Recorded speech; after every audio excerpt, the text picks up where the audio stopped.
because at the end of the day, what is ACOTAR except a love story between sisters? Hi, my name is Nichelle. Welcome back to my channel. Today we're going to be continuing in our ACOTAR recap series with the next section in A Court of Wings and Ruin. And this section is mostly, probably at least half, the High Lord meeting. Probably not my favorite section in this book. Honestly, it's maybe my least favorite section in this book, but it does set up some stuff. We get some really great Nesta moments, which can I ask for much more than that? Last we heard from the girlies and everyone, they've kind of been in Valaris preparing for this war. Feyre has been training with both Cassian and Azriel. Nesta has been working with Amren to try to figure out a way to repair the wall. Elaine has been chilling. They have also managed to kind of set up a couple things in terms of allies. They've figured out that the Bone Carver will help them, and he can knock over 100 people with a single breath, but only if Feyre goes and gets this Ouroboros mirror, which is supposed to drive anyone who looks in it insane. So that's not super promising. And then we also have secured the support of Kyr's army, the Darkbringers, through kind of a backdoor alliance with Eris. And so that's kind of laying the groundwork here. We've also been preparing for this big High Lord meeting. We will continue to do so for the first part of this. And then the second half is us going into this High Lord meeting where they are trying to kind of organize the forces in order to do war. War is a coming. Okay. We pick up the next day after Feyre has kind of worn herself out with training. She got that pep talk from Azriel. She wakes up, she's too sort of trained. She went a little too hard with Azriel and Cassian. Both boys, she sends messages to both boys letting them know she won't be able to train for the day, and both boys show up at the house. Azriel has a salve. I think it's pronounced salve, but why did they put an L there? Anyway, Az brings one of those, and Cassian just comes to be what the heck is going on with you? And she has Azriel, instead of training her, take her and Nesta up to the House of Wind so she can show Nesta the library. Not the family library, obviously Nesta has been hanging out there plenty, but take her down to the priestess's the public library, even though it's definitely still a private library. Boys both kind of look past Feyre as they come to the front door and notice both of her sisters are sitting at the dining room table eating their breakfast.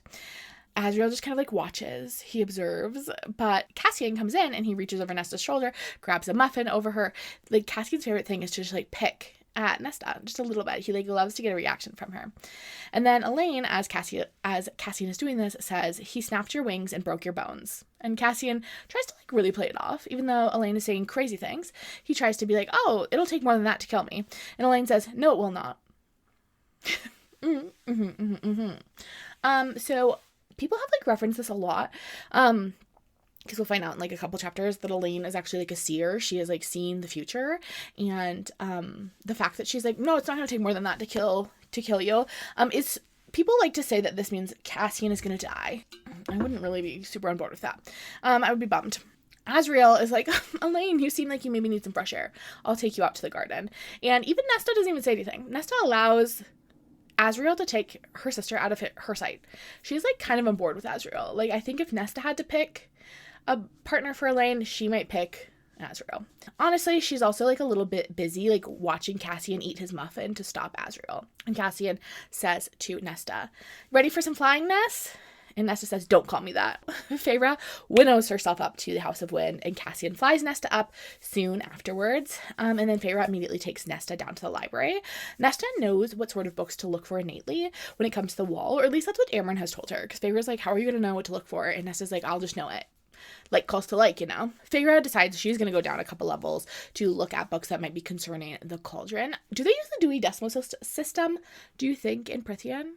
How do they organize the library? I would be curious to know. Dewey Decimal System is a very modern invention, and it was kind of a big deal. It really helped to have a standardized system of organization for libraries. So I wonder how this library is organized. And anyway, Nesta comes with her down to this lower level to look at books about the cauldron because she figures there might be something useful there. And on their walk down there, Feyre is kind of explaining to Nesta who the priestesses are, who the library is for, kind of what the deal is. And then as they're walking, Nesta says to her, "I didn't know you couldn't really read. I didn't know where you were in your lessons when it all happened.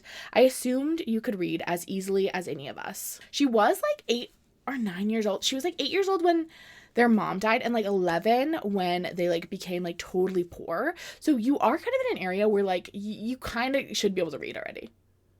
That's like 3rd grade. I mean, like not great reading, but like you should be able to decode and like kind of read. Feyre says, well, I couldn't read. Like, you assumed wrong. And Nesta was like, well, why didn't you ask us to teach you? And Feyre says, I doubted you would agree to help me. And I guess that, like, makes sense. Like, Feyre really saw Nesta as kind of, like, an adversary in a lot of ways when they, like, lived in poverty together. But it's confusing to me why I shouldn't ask Elaine. Because Elaine definitely knows how to read, and Elaine seems like the nice one. Like, Feyre could have, again, I will say again and again that Feyre, like, could have advocated for herself a little bit harder. Like, was Nesta mean? Yeah. Nesta was often unnecessarily mean, but, like, also Feyre, I don't think dealt with things perfectly. None of them did. None of them really had the tools to deal with the situation that they were put in at, like, quite a young age, and they essentially were left without a mother and with, like, a useless father. Like, Papa Archeron, bless his sweet baby heart, really was doing nothing for anyone. And then Nesta goes, Amren said that Rhysand taught you how to read. And Feyre says he did. And then she asks Nesta, kind of out of nowhere, why do you push everyone away but Elaine? And Nesta goes to answer. Nesta goes to give a response. But before they can finish, all the Faelites around them start to sputter out. And there's, like, no windows in the library, so it gets, like, pitch black in there. And Feyre leans over and she tells Nesta to run. But, like, Nesta's not moving fast enough. And so Feyre winds up, like, dragging her behind her, Nesta and her, as they, like, are running. Feyre can't reach Rhysand down the bond because they're in this library, and it seems like everything is, like, weirdly muffled, and the wards are, like, not working the way they're supposed to. They're getting closer and closer to that pit down at the bottom of the spiral when 2 high fae men step out of it. They're clearly from Hybern, and they're spraying faebane dust everywhere kind of as they move through. And Nesta says to them, who are you? And the men say, we are the king's ravens, his far-flying eyes and talons, and we've come to take you back. And this, of course, immediately should kind of, like, spark a reminder to you, because Elaine was talking about 2 ravens, 1 white and 1 black, coming for them in some capacity. So Elaine is clearly got some, like, psychic abilities happening. Feyre says you aren't taking her anywhere because they're clearly after Nesta.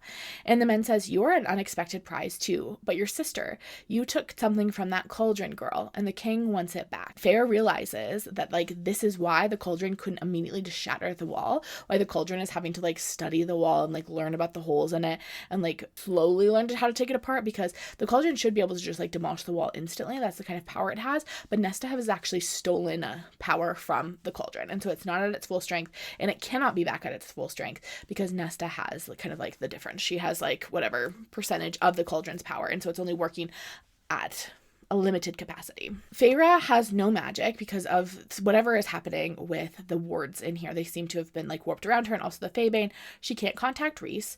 She can't use her magic to fight them, and so they either need to, like, fight them physically, like Feyre has a knife with her, that's it. So she could try to fight them off, but there are 2 of them. She knows Nesta's going to be, like, literally useless because she hasn't trained at all, or she can try to make a run for it.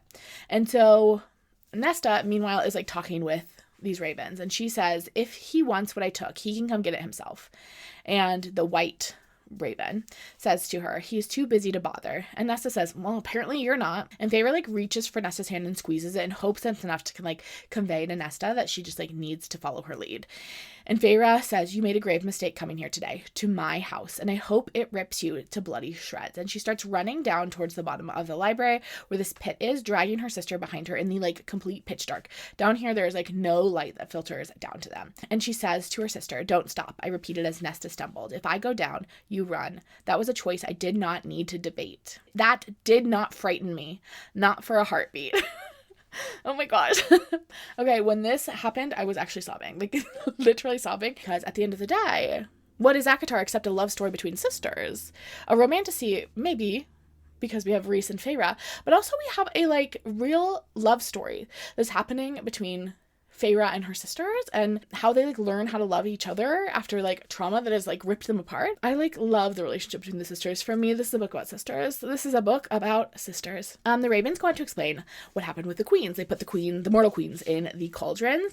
The youngest one went in first, and the cauldron was, like, clearly, like, pissed. It was unhappy, and so it made her It made her old. It made her like a withered old woman. It did grant her immortality, but like now she's withered and old and crusty. And the other queen won't go in. She's like, no, thank you. I do not actually want to be made old and crusty. And again, Elaine had seen it and tried to warn them. Feyre tells Nesta to run, and Nesta doesn't. She hesitates. And Feyre says, please, I begged her, my voice breaking. Nesta squeezed my hand once, and then she runs. And as soon as Nesta starts running, Feyre starts knocking over these bookshelves that like domino into each other. They're like deep in the stacks of this library. And she's like feeling her way along the walls of this library because again, it is totally pitch dark.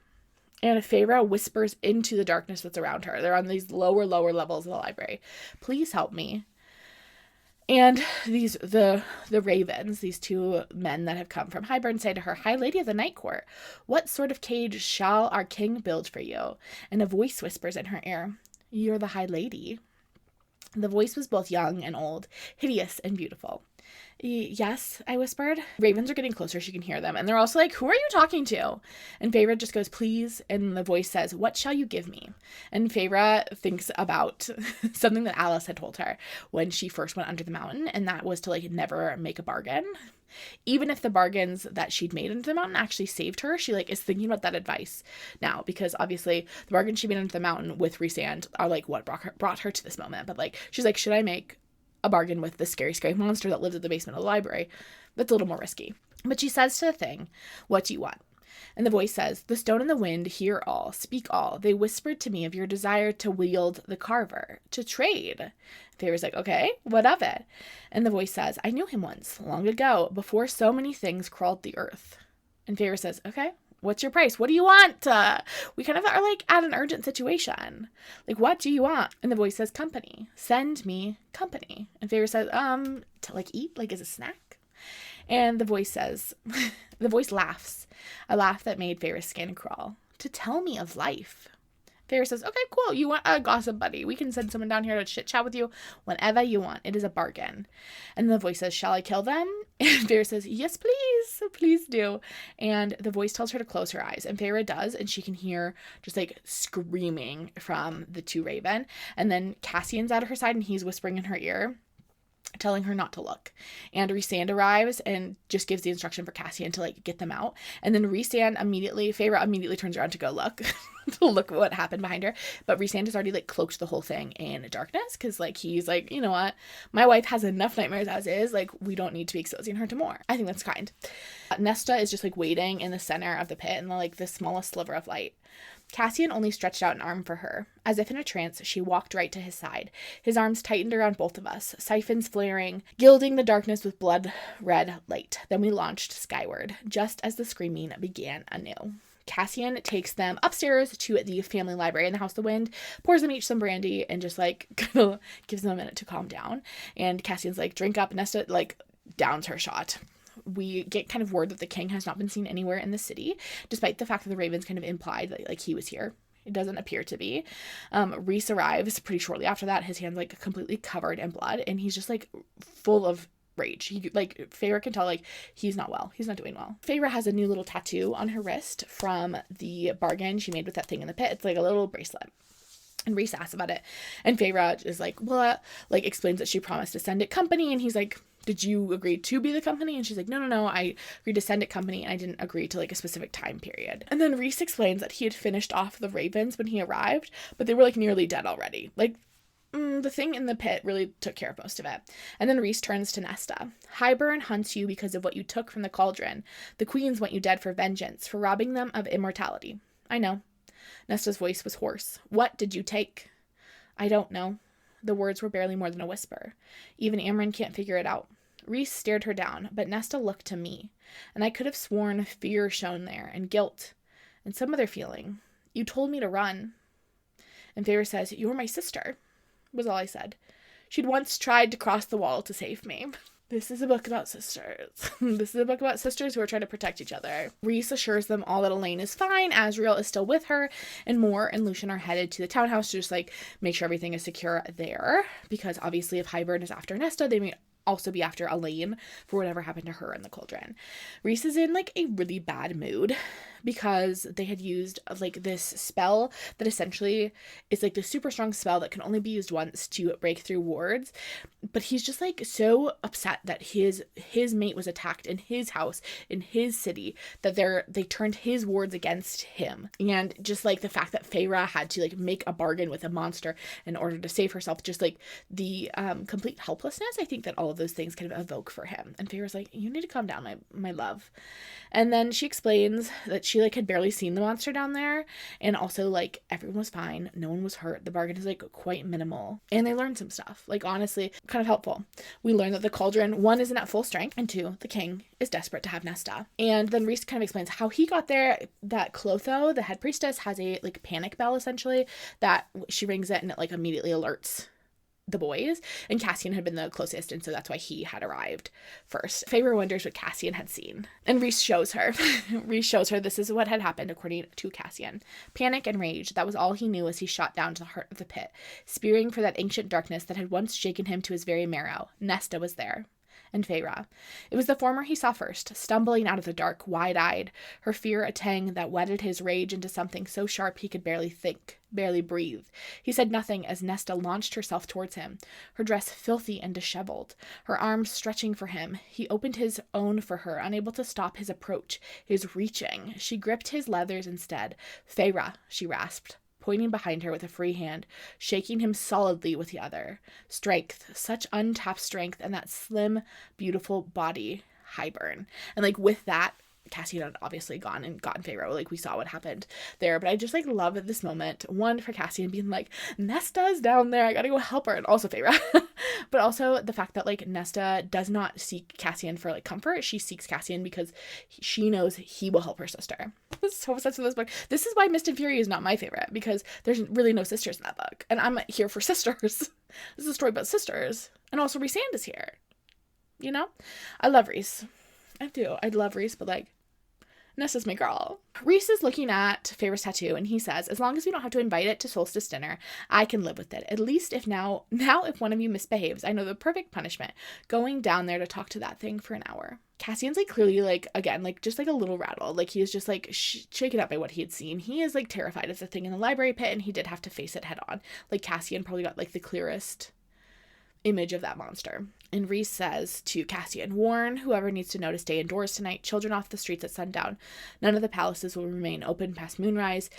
Anyone on the streets face the consequences. Amren will be on the hunt. Amren is going to make sure the city is secure and that we don't have any agents of Hybern lurking around. They go back to the townhouse. They find Moore and Elaine just like chilling on the couch. Nesta sits down right next to them, ready. Like clearly everyone is anticipating the meeting that is going to follow this event. Az had been up on the roof while this had been happening, kind of acting as like a lookout, and he comes down too and joins the rest of the crew. And Rhys is like, okay, we do need to keep this attack quiet. We have the meeting with the High Lords coming up soon, and it makes them look weak and vulnerable. They didn't anticipate another attack from Hybern, and that Hybern was able to get like essentially into their house without really being stopped. Obviously they killed them in the end, but like still it doesn't look good. And then Elaine says the queen might come. And Nesta goes, hey girl, what queen? And Elaine says, the one who was cursed. And Feyre says, the one cursed by the cauldron? And Elaine says, no, the other, the queen with the feathers of flame. And Lucien is like, does she, like, what is going on? And Az is like, she doesn't need anything. The cauldron's made her a seer. Obsessed. Like, Azriel, you know who Azriel sees? Azriel sees Elaine. Feyre is, like, kind of freaked out by the idea of Elaine being a seer, but she had kind of already figured it out in the library with, like, the ravens. Like, she had kind of put two and two together, but this is where she, like, finally is like, yeah, Azriel has kind of confirmed it. Like, Elaine has some sort of psychic ability that has been gifted to her through the cauldron. Moore looks at Elaine, uses her truth magic in some capacity, and is like, she is a seer. I assessed, she's a seer.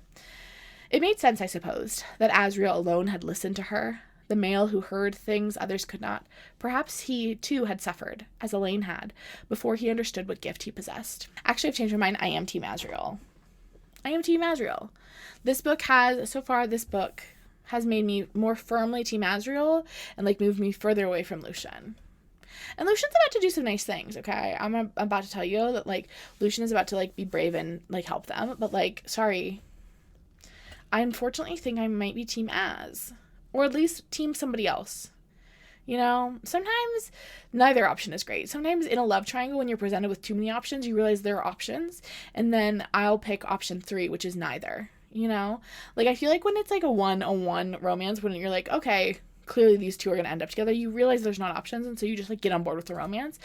But when you have like 2 options in front of you as like a reader and you're like, this girlie has 2 options and both of them suck, I'm more willing to be like, get out of there. I feel the same way about the Daisy Hates books, where it's like Daisy's in like a love square. She's like 3 men vying for her affections, if you haven't read Magnolia Parks, and I don't like any of them. She's better than all of them. I'm kind of feeling that way for Elaine. I'm like, really, these 2 boys are it? I really like Az. I think Az is lovely, but I think Az has another love interest that I like better for him. And then Lucian, I don't want to end up with Elaine. They figure out who Elaine is referencing, and she's referencing the 6th queen, the one that the Golden One had said wasn't ill and to not trust the other queens because of it. And Feyre turns to Nesta and says, you stole from the cauldron, but what if the cauldron gave something to Elaine? And then Elaine kind of confirms what they suspect, that the 6th queen is alive, and that the other queens had sold her to some sort of darkness, to some sorcerer lord. I can never see him, what he is.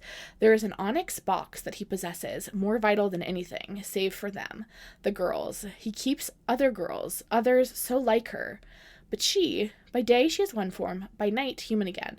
A firebird by day, woman by night. I hear her, screaming with rage. This woman is called Vasa, and she is kept in a lake deep in the continent in an ancient forest with a bunch of other women who are also shapeshifters, but they turn into swans. So she is a firebird. She shapeshifts from human to firebird, and there are also women that shapeshift from human to swans there. And if they find her, they think this might help them against the queens, or like help them convince the humans to not trust the queens or something. They believe this will be helpful to them in the war. Don't really totally get how, but I believe them. And then Cassian is like, okay, we can't really worry about this like fairy tale girlie who lives somewhere on the continent right now. Like, we're busy. We can't send someone else to like go just like wander around the continent and look for her. We at the very least need to go to the High Lord meeting first. And Moore wants to try, but Rhys is like, you can't go, Moore. We can't like send you to the human districts to just wander around right now. And Moore is like, Scythia, which is where I think this girlie is from. I remember them. They are horse people, a mounted cavalry. We could travel faster for it. And Rhys is like, no, we can't like send you guys on a wild goose chase, a wild firebird chase. And Lucian says, I'll go find the 6th queen. And he's like, and Rhys is like, how do you think you're going to be able to find the 6th queen? And Lucian's like, I have a magic eyeball. He continues, I'm not needed here. I'll fight if you need me to, but I do not belong in the autumn court. And I'm willing to bet that I am no longer welcome at the spring court. He like cuts himself off. He's about to say home. And that does hurt my feelings that he doesn't have a home anymore. Oh, that made me feel bad for Lucian. Anyway, he continues, but I cannot sit here and do nothing. Those queens with their armies, there is a threat in that regard, too. So use me. Send me. I will find Vasa. See if she can bring help. And Rhys is like, okay, but, like, we can't send anyone with you. I, like, cannot lose any men to this. Like, I have to deal with Hybrid, and, like, I need every person I have. And Lucian's like, that's fine. I will travel faster alone. And Moore's like, it's going to be really dangerous in the human worlds. Like, this is crazy. And Lucian says, good, it would be very boring otherwise. And he looks over at Elaine, because obviously he's, like, doing all of this to impress her. Obviously.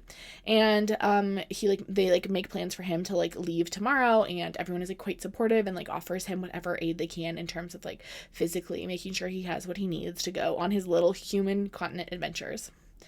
And then everyone gives Lucian and Elaine a little moment get together. A little moment for Lucian to say goodbye to his mate.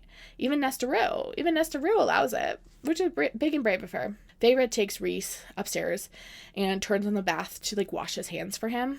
And he's, like, really just, like, upset. Like, today really rattled him. And he says, what is the point of all this power if it can't protect those who are most vulnerable in my city? If it can't detect an incoming attack? Those priestesses have endured enough. I failed them today. That library, it will no longer feel safe for them.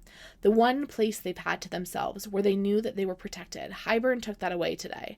Perhaps it is a punishment for taking away Valaris from Moore and granting Kier access here. And Feyre says, no. What happened today was not your fault. Like, it's Hybern's fault 100%, and, like, don't even worry, we will get them next time, okay? Like, it happens. And then they do some flirting. Amren that night doesn't find, like, any evidence of anyone from Hybern in their city. Also, Moore explains that they, like, that the people of Valaris paint their doorways with lamb's blood as an offering to keep Amren away. I really think we need to take the Prince of Egypt DVD away from Sarah, or the people of Valaris. I'm not sure which one. Like, first we were parting the Red Sea like Moses, and now we're marking the doors. Next thing we know, Elaine's going to be finding a little baby in a basket that's floating down the river and singing a beautiful little tune. No one is talking about that. I've heard a lot of people talk about how Sarah J. Maas like really stole some ideas from Game of Thrones, but like, can we talk about the fact that she stole from Prince of Egypt? I feel I should make it clear that I am aware that like the Prince of Egypt is not an original tale. Obviously, it's a retelling of the story of Moses from Exodus. I do know that. I actually like wrote a very long paper about it, the Prince of Egypt, in college. I just do think it's like weird that Sarah was like, also the people were like, let's paint our doors with lamb's blood to keep Amren away. Okay. I don't know. It was just a weird detail that was included. Rhys spends the next morning kind of rewarding the library and talking to the priestesses with more and kind of like reassuring them that like everything will be fine. Like they have like taken the precautions and like it will not happen again. Trying his best to like put them at ease. Lucian heads out the next morning after breakfast, and he says to everyone, it was time for me to do something. Which like, yeah, he's kind of like sat around and done nothing for 2.5 books now, so I do kind of agree that it was time for him to do something. And Rhys grabs his hand to win him away, and as like Rhys goes to grab his hand, Lucian looks back over his shoulder at Elaine and bows to her, but before he can like see that Elaine is like walking towards him, Rhys winnows him away. It's very dramatic. Whatever. Elaine actually was just gonna be like, bye, see ya, have a nice time, Az and I will be here. Meanwhile, Nesta's in the kitchen practicing building her mental walls. And Nesta says to Feyre, Amren thinks I'm getting close enough to begin trying on something tangible. Like, we are getting close to maybe being able to repair the wall itself. And Feyre's like, sure. Again, I don't think Feyre totally... I mean, she's seen this, like, fire and felt this, like, intensity of Nesta. They can all, like, feel her power, but, like, Nesta has done actually nothing concrete with her power. And I do kind of think Feyre thinks maybe Amren and her are just making things up at this point. Rhys returns from dropping Lucian off at the continent and, like, walks into the living room where Nesta and Feyre are, and he says, how is our new seer holding up? And Nesta says, don't call her that. And Feyre's like, just leave my sister alone. Please don't poke at each other right now. I cannot handle it today. And then Amren walks into the room and she's looking pissed off as she says to them, Hybern has attacked the Summer Court. They lay siege to Adriata as we speak, which is the capital of the Summer Court. Az and Cassian arrive at the townhouse like a few minutes later, called by Rhys. They don't have much information, but last time they were in the Summer Court, the court wasn't prepared for an attack. Most of the armada was like kind of like spread along the coast, like not in a formation, like in preparation for a battle or an attack. And Azriel confirms that only about half of Adriata's like ships are in Adriata and the other half are just like scattered up and down the coast, and they are like they're not prepared with like stocked with men ready to like fight. They only have 20 ships in Adriata and they're already overwhelmed. Prince Varian sent Amren a warning in order to allow Valaris the time to prepare their own defenses. And Cassian's like, wait a second. Why did Prince Varian send you a warning, Amren? Amren says, it's a thing that friends do. They send each other warnings. I love this for Amren. Amren and Varian, we saw in Akamath that they have like a little flirt going. And I just love that for Amren. Like, get it, Amren. I hope Amren retires to the Summer Court when she's done with these fools and she lives a gorgeous life. Which court would I live in? I like love the Summer Court when we were there. Like Autumn Court is also so gorgeous, gorgy-porgy. We like visited Autumn Court this time. I like definitely wouldn't live in Night Court or Spring Court. Those I think are like two of the worst courts. We'll go to Dawn Court later. Also gorgeous. Day Court sounds boring. I don't think I'd be into day either. Winter kind of sounds beautiful, but a little too cold. I think summer or autumn would be my pick. Figure out what they should do because like the Darkbringer army is not ready. Kyr's army is like not ready to head out. So they decide they're going to send Cassian. They're going to send Cassian and Azriel to like prepare the Illyrians and bring the Illyrians to help them. Mor and Feyre are also like getting into their leathers. They plan to go help in the battle as well. And Nesta asks her sister, will you fight? And Feyre says, we will fight if it's required. And Nesta says, what do you know of battle? And Mor says, we know plenty. Okay. I like really think that this is a question that Feyre doesn't understand what her sister's intention behind this is. She like mentally says that. She's like, I'm not sure if Nesta like really doesn't know, or if she's like trying to be like, what could you know of battle? I think Nesta is like very concerned for her sister, who a year ago didn't know anything of battle. Like, yes, she could hunt in her forest, but like that's very different than like battling. And I guess she vaguely knows that Feyre has been training, but as we'll find out, like Feyre doesn't really know much of battle. Like, Feyre is, like, obviously very powerful and can, like, hold her own. But, like, she doesn't really know what war entails. And I do think Nesta is just asking, like, a well-meaning question about, like, whether her sister essentially will be safe. Elaine, Nesta, Amryn, and a small group of Illyrians are going to stay back in Velaris to defend it in case Hybern does come to attack. And Feyre says to her sister, we will send word when we can. And Mor assures her it's nothing we can't handle. But I don't think this assurance is nice. I don't like Mor in this section. Then Feyre and the crew winnow into Adriata. It's the middle of a battle. There are people just screaming. The bay is full of, like, is red with blood. Like, it is absolute chaos. And it's Feyre's, like, first time really experiencing war and seeing the chaos of it. She, like, knew to expect fighting, but she had kind of expected, like, organized lines of battling. She was expecting civil war fighting. And this is, like, substantially more, like, chaotic and just, like, horrible, honestly, for her to witness. Rhys had to winnow in the entire Illyrian army, which is like crazy to me. I did not know he had the power to do that. That's cuckoo bananas. And then he continues to fight. He's already like kind of on the tired side from winnowing in the entire Illyrian army, but he is, like I said, going to continue to go fight. He goes down to go fight like the main battle in the bay, while Mor and Feyre are going to stay on land. They wind up going up to the palace in a minute to go like fight up there, and it kind of a more peripheral aspect because Feyre is not ready in any capacity to like really fight with the Illyrians, and so her and Mor kind of like stick together and deal with something that is less directly in the center of battle, but is still obviously important. Feyre is thinking about how Alice fled here with her nephews. She had fled the Spring Court and everything that kind of had been coming together in the Spring Court, and Feyre hopes that like Alice is like safe and sound with her nephews. And also Hybern is using the Faebane again. They're like spraying it into the air, and which makes their magic, like if they ingest the Faebane, their magic doesn't work super well, so they have to be careful with that. Mor and Feyre, like I said, head to the palace to help shore up the defenses there. They arrive at the palace, and the High Fae have like barricaded themselves in like the upper level, but the lesser Fae have just been like trapped down below with like no aid. And there are 50 of Hybern soldiers kind of like working their way through the palace, killing people, trying to like take over the palace. And so Mor and Feyre take it upon themselves to deal with that. Feyre is using like a combination of her physical training with Cassian and her magic to like cut through the men. Mor and her kind of stick together. Mor is like, do not lose sight of me. As they continue to do this, they wind up clearing the palace. Then they head out onto the city streets where they can kind of see the main battle happening in the bay, but they are like clearing out the Hybern soldiers from the city streets, making sure anyone left in the city is safe and sound. Feyre is taking like a little breather as they clear the streets, and she checks on Rhys through the bond.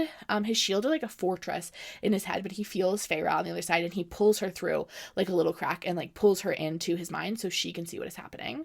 His power isn't working right. He keeps describing his magic as feeling like slippery, like something is happening where he can't get a good like hold on it and like direct it well. Like it's still there, but it's just like not graspable. Feyre watches through Rhysand's eyes as the King of Hybern steps onto the deck of the ship and smiles at Rhys. The King of Hybern is dressed all in gray, and Rhysand says, glad to see you are still not fighting your own battles. And the King of Hybern says, I was waiting for a more interesting query to find me. And it becomes very clear to Feyre, who's in Rhys's head, that Rhysand had known that this was a trap, that there is something on this ship that is kind of acting as like a block of some sort, and is causing that like slippery feeling on everyone's magic. There's some sort of like, I don't know, device that is sending off signals that like warp everyone's magic just a little bit. Rhys is being like a little bit of a dum-dum, and he really wants to take the King of Hybern alive. He does not want to just kill the King of Hybern. He wants to get him alive so Azriel can interrogate him and get more information out of him.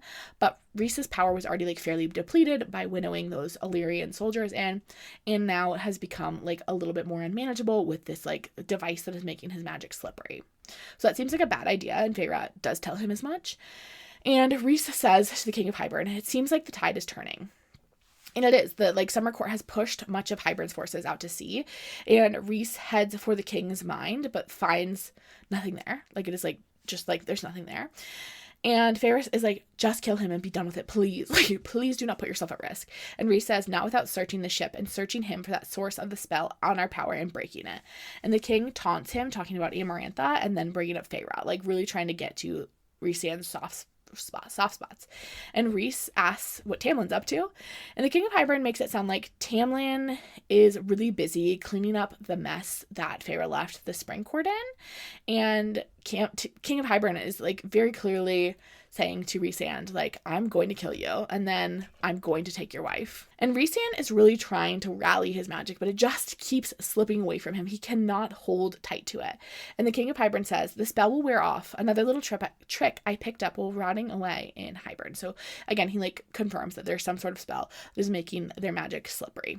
Then the King of Hybern goes on this like rant about how he's felt excluded because people didn't want to hang out with Hybern anymore because they wanted to keep humans as slaves. He's like, it's so hard. Everyone was isolating me and being so mean to me because we still thought we could keep humans as slaves. It's like kind of rude and mean, and this is kind of your fault.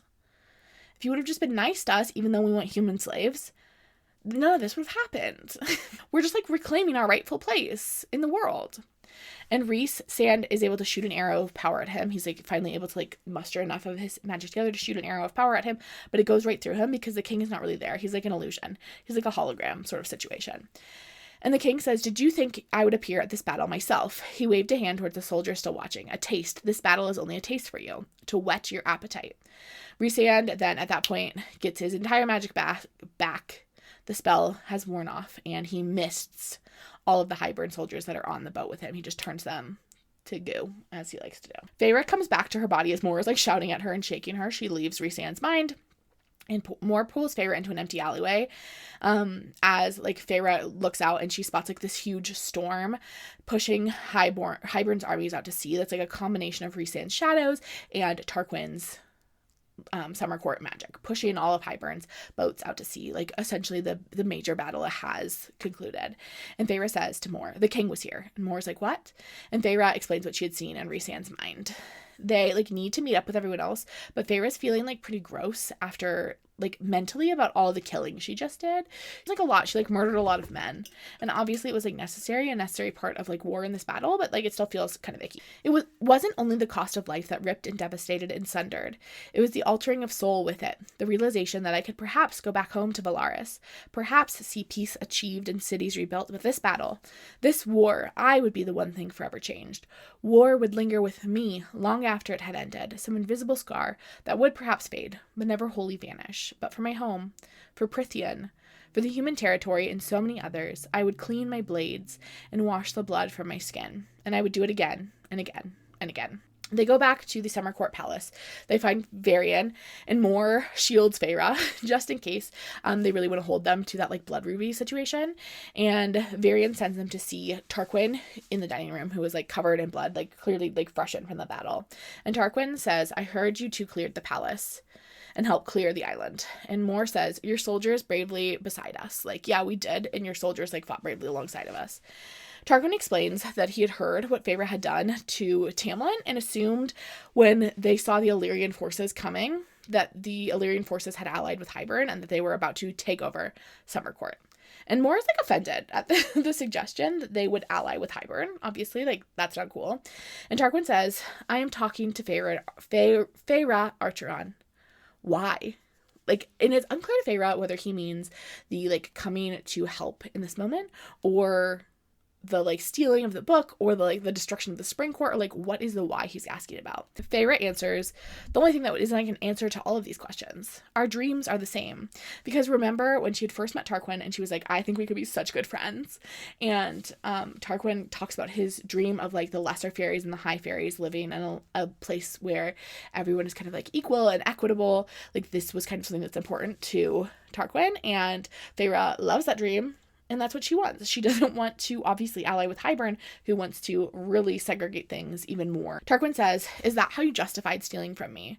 And at that moment, Rhysand walks into the room and he says, my mate and I had our reasons, Tarquin.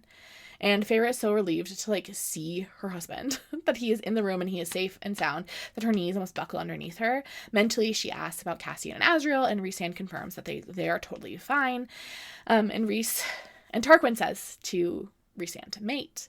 And Rhys says, wasn't it obvious? And Tarquin is like, you destroyed Tamlin's court and left the door open for Hybern. He's talking to Feyre. They docked at his harbors and it was an easy trip up to us. Like, this is your fault. This attack on my city is your fault. And Rhys is like, we did nothing. Hybern chooses its actions, not us. My force shall remain camped in the hills until you've deemed the city secure. Then we will go. And Tarquin says, do you plan to steal anything else before you do? And Feyre says, tend to your wounded, Tarquin. And Tarquin says, don't give me orders. Tarquin, they just came and helped you for literally no reason. Like, girl, stop. Calm down. They stole one little book. Was it a super secret important magic book? Yeah. But they needed it for reasons. Feyre just says, we are at your disposal. And then she turns to leave. And Rhys says, I didn't have a choice. I did try to avoid this, Tarquin, to stop Hybern before it got this far. And Tarquin says, get out. And take your army with you. We can hold the bay now that they don't have surprise on their side. Like, we will bring, like, essentially they're going to shore up, like, now that they know there could be a possible attack from Hybern, they will obviously place their military differently and will be able to, like, secure their own shores. And Rhys says, I saw enough of Hybern in the last war to tell you that this attack is just a fraction of what the king plans to unleash. Come to the meeting, Tarquin. We need you. Prythian needs you. And Tarquin says, get out, take your mate with you, and leave. And I'd suggest warning her not to give High Lord's orders. And Rhys says, she's actually a High Lady of the Night Court. She may do as she wishes. You know Rhys had such a good time saying that. You know that Rhys loves to say, actually, she's High Lady of the Night Court. She does what she wishes. And Tarquin kind of like is a little taken aback by that. And he says, you do love to spit on a tradition. And that Rhys does. They keep the Illyrians camped in the hills above the city overnight just because there's so many injured they can't move them until like everyone has kind of been like tended to. The boys fall into like various roles around the war camp. Asriel sets up like a little tent and it's for like information and like processing. They're kind of like debriefing the event, what they learned about Hybern, kind of their plans going forward, all that sort of things. Cassian is like walking around camp, giving a morale boost, directing things. He is the general. So like this is kind of his domain. And Rhysand is the High Lord. He is this figure that everyone looks to and he has to portray this like quiet triumph. Like they won this battle and it is important that the people feel like kind of secure in Rhysand. Feyre is just like busy helping. She is doing what needs to be done, just like going around the camp until her legs get too tired and she heads to her tent to lay down. Feyre winds up falling asleep. She meant to just like sit for a second. She falls asleep. When she wakes up, it's like the middle of the night and Rhys is like, go back to sleep. Like there's a few hours till dawn and like you deserve rest. But she like winds up talking with him instead. And they talk about war and kind of like the heaviness of it. And again, this is like Feyre's first real taste of war. I don't think she realized what she was coming into. And Feyre asks about like casualties, and Tarquin lost quite a few men, but they lost a few Illyrians as well. And Feyre asks who tells the families of the men who have died in this battle. And Rhysand explains that Cassian tells the families that he will visit them in the morning, and once they have like the full list of casualties, once they've like organized everyone, they like know who's who and who's where and who has died, Cassian will go and talk to all the families. And Rhys is like really shaken up by encountering the King of Hybern and what the King of Hybern said to him and how the King of Hybern was like, I'm going to kill you and then I'm going to take your wife. And Feyre's like, you are not going to die in this war, Rhysand. But Rhys is just like, he was already shaken up by the library thing. And then this following right afterwards are just like a lot for him. It just feels like to him that the King of Hybern knows their history and he knows he has the cauldron and like everything kind of seems so turned and stacked against them, and it's like making him real nervous. I think there's a real sense of Rhysand that he is something like, I mean, he's always had something to lose. Like Rhysand has always had like a very strong family, most of it found family, like first his mother and then the boys and now like his full inner circle and now his wife. And I think there is a real sense of like him not being sure if he's going to be able to hold on to those things through the war. And Feyre just says, we need allies. We need to move up the meeting with the High Lords, like immediately, like a couple days from now. Like we need to meet with them as soon as we can. And so they decide that 3 days from now is when they will meet with them. And Rhys says, okay, I will.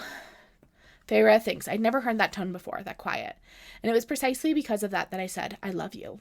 His head lifted, eyes churning.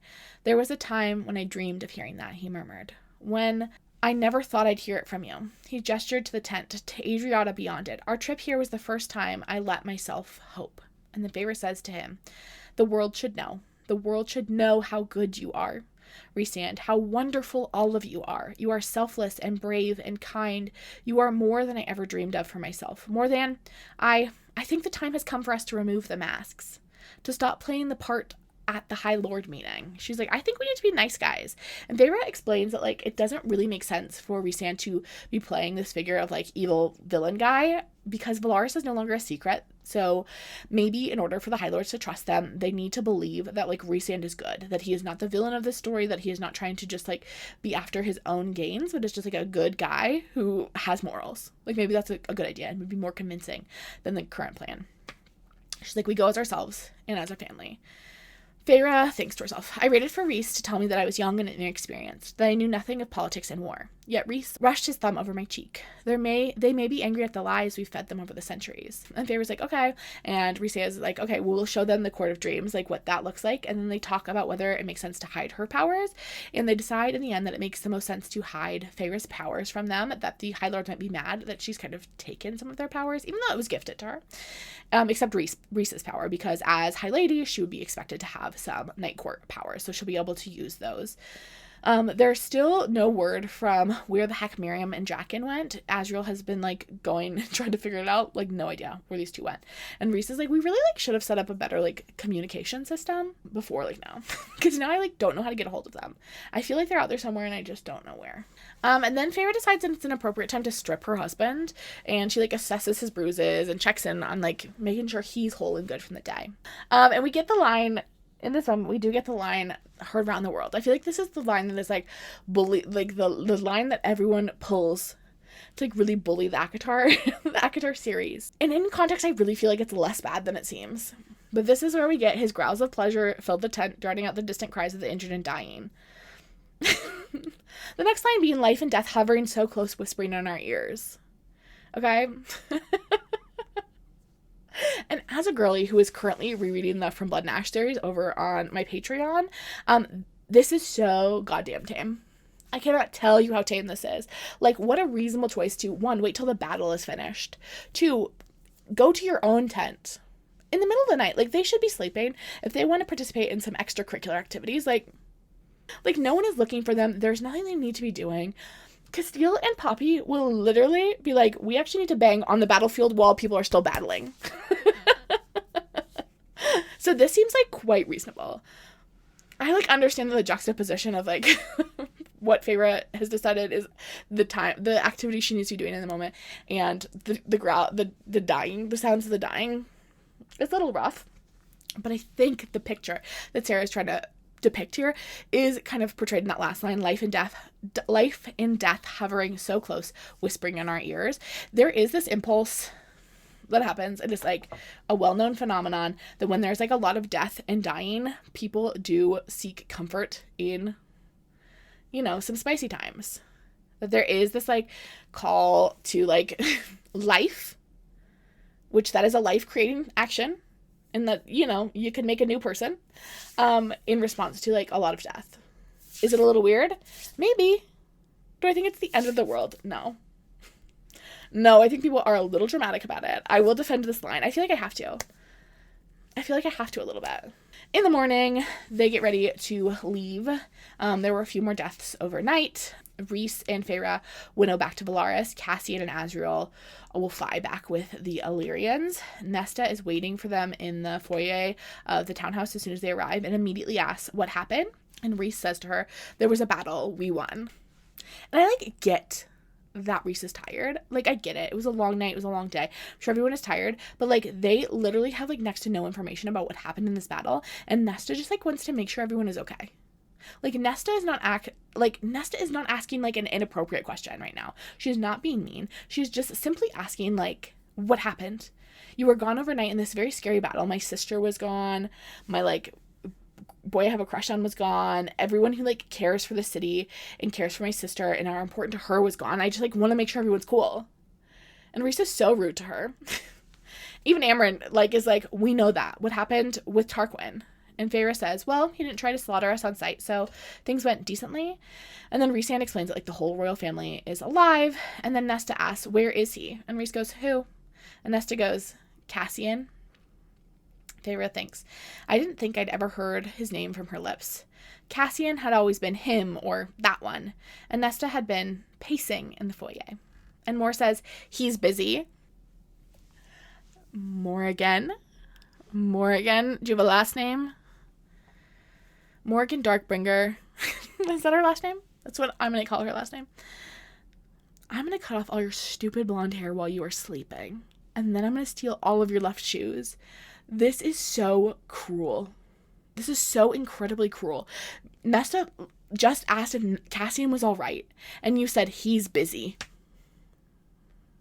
Don't worry, it gets worse. You better watch your back, Morgan.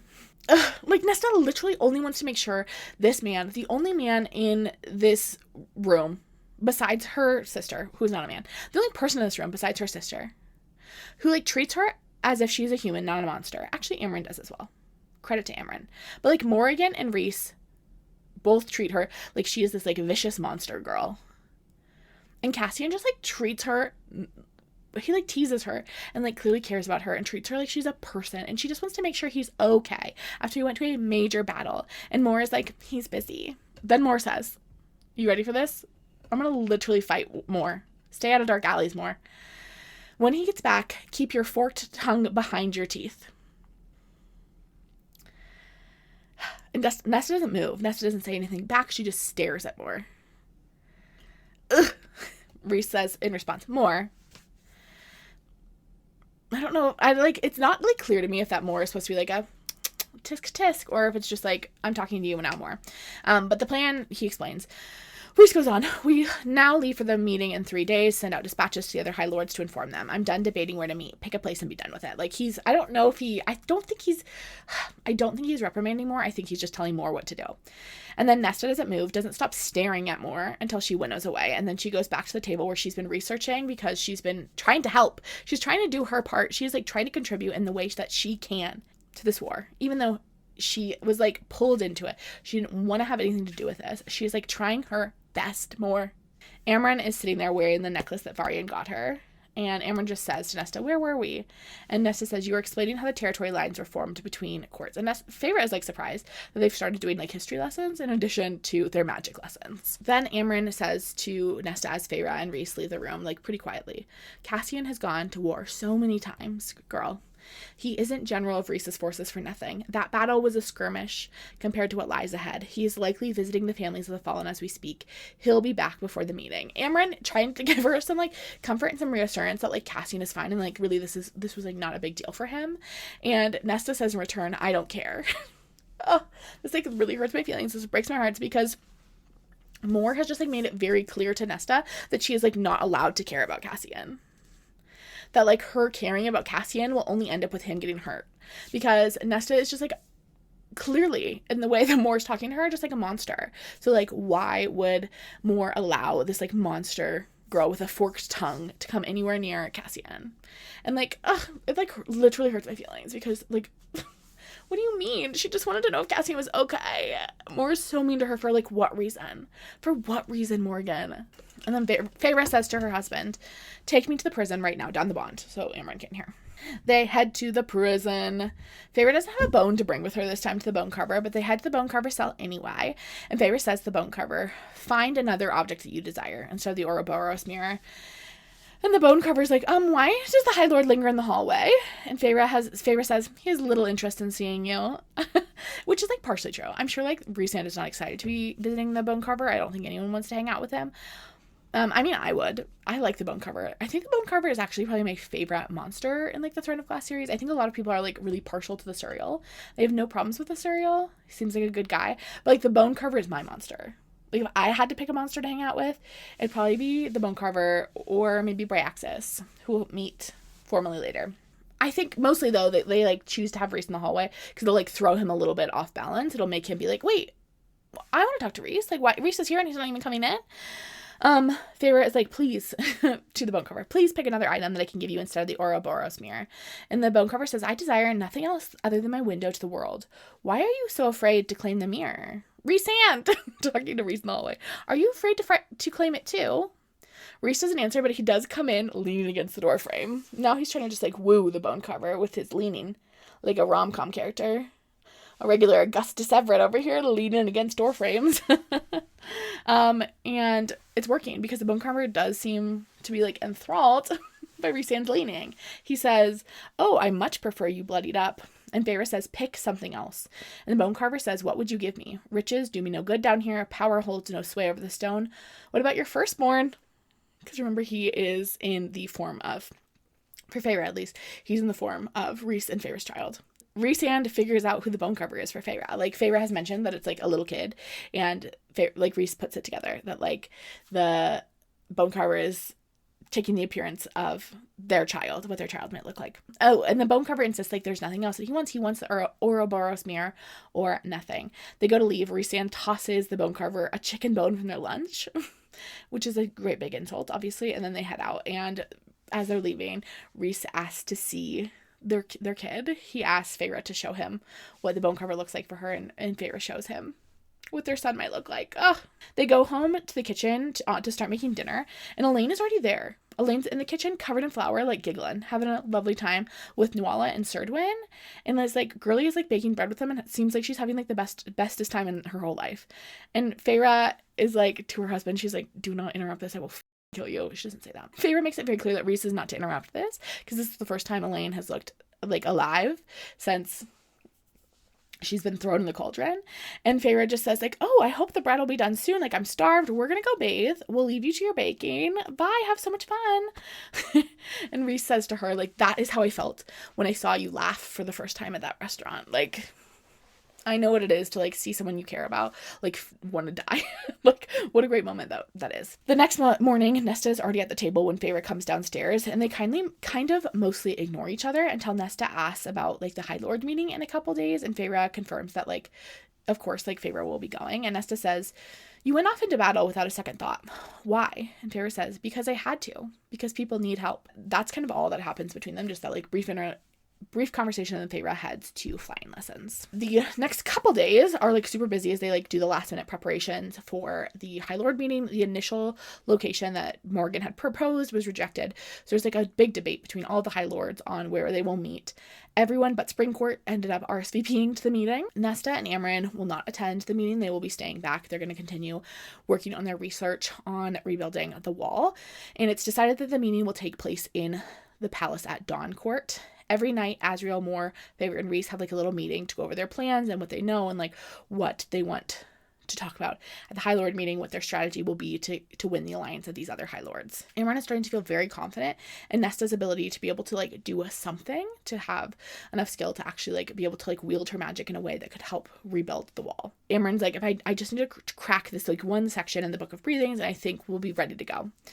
It is meeting day. Feyre barely slept the night before. She is so nervous. Feyre is wearing like a slightly modified version of her gown from Starfall. Okay. I'm like confused on the dress code for this meeting. Like, is it a black tie gown sort of occasion? I don't know. Like, okay, whatever. It's a gown meeting. Cassian arrives and tells her that she looks so fancy, which is also my thoughts. It seems like a weird choice, but whatever. There's some like light teasing about outfit choices and things from Azriel, Morgan, and Cassian, just like the classic kind of banter between them. Obviously, Feyre and Rhys both have their crowns on, and Rhys is wearing his wings out. Normally he puts them away because it kind of marks him as not full-blooded high fae, but he's like being himself this meeting, and having his wings out is kind of a signal of that. And we get the story of the night before in which Feyre and Rhysand had gone to go pick out the crowns. Rhys had taken her to this floor of House of Wind that's like kind of lies in between the library and like the main family house of the House of Wind, and it's this room that is locked in a way that the only people that can get into it are Rhys and Feyre and any of their future children, and it is full of jewels. It is like the family's jewel collection. There are a few pieces that are still in the Court of Nightmares, but like this is the family pieces, and there's a whole wall of crowns in the back, and Rhys has her pick out the crown that she wants to wear to the meeting, and he's like, "These are all yours. They're yours to do with what you wish. You can sell them, you can melt them down, you can do whatever. Like, they're yours." And Feyre's like, "No, they're not." And Rhys is like, "Yeah, no, like, actually they are." Actually they are. And it does remind me, I loved my Spanish teacher in high school. Let me connect these two things for you. My Spanish teacher in high school was this little woman. She was probably like 5 foot even. tiny, in her older, like maybe in her late 50s, early 60s, from Spain. She'd like grown up in Spain. She'd moved to America when she was like an adult. She had like been a lawyer in Spain, moved to America. And she was married to an American.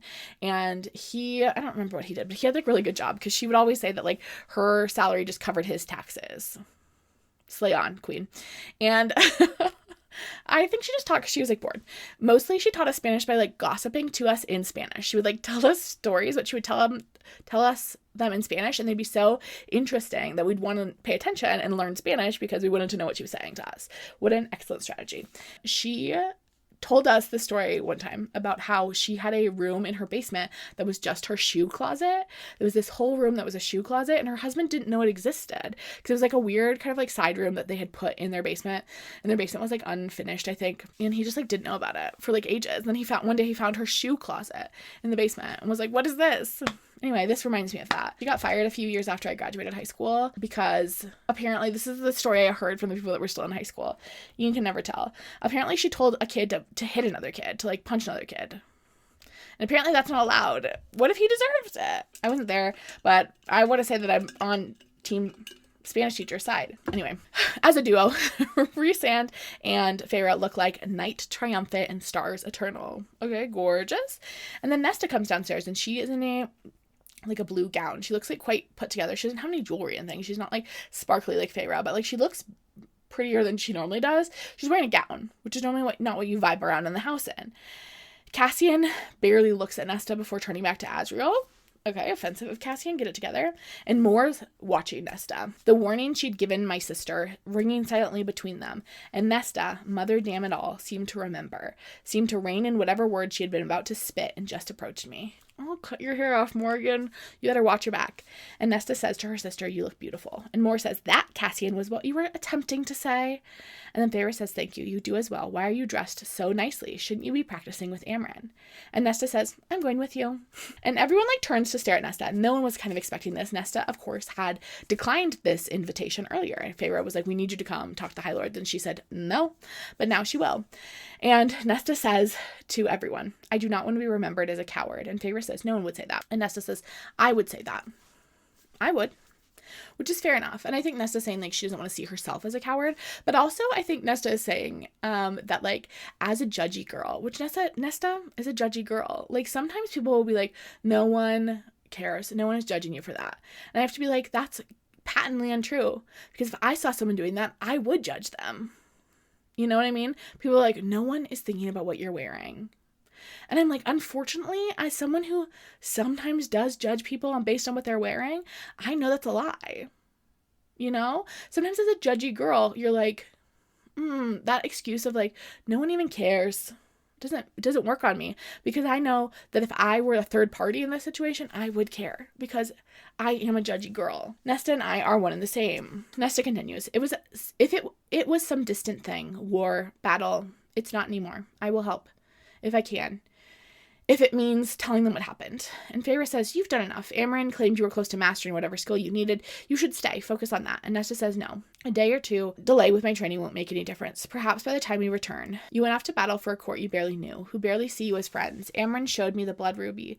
And when I asked you why, you said it was because it was the right thing. People needed help. No one is going to fight to save the humans beneath the wall. No one cares. But I do. I do. And Rhys steps up to Feyre's side, and he says to Nesta, as High Lady, Feyre is no longer my emissary to the human realms. Would you like the job?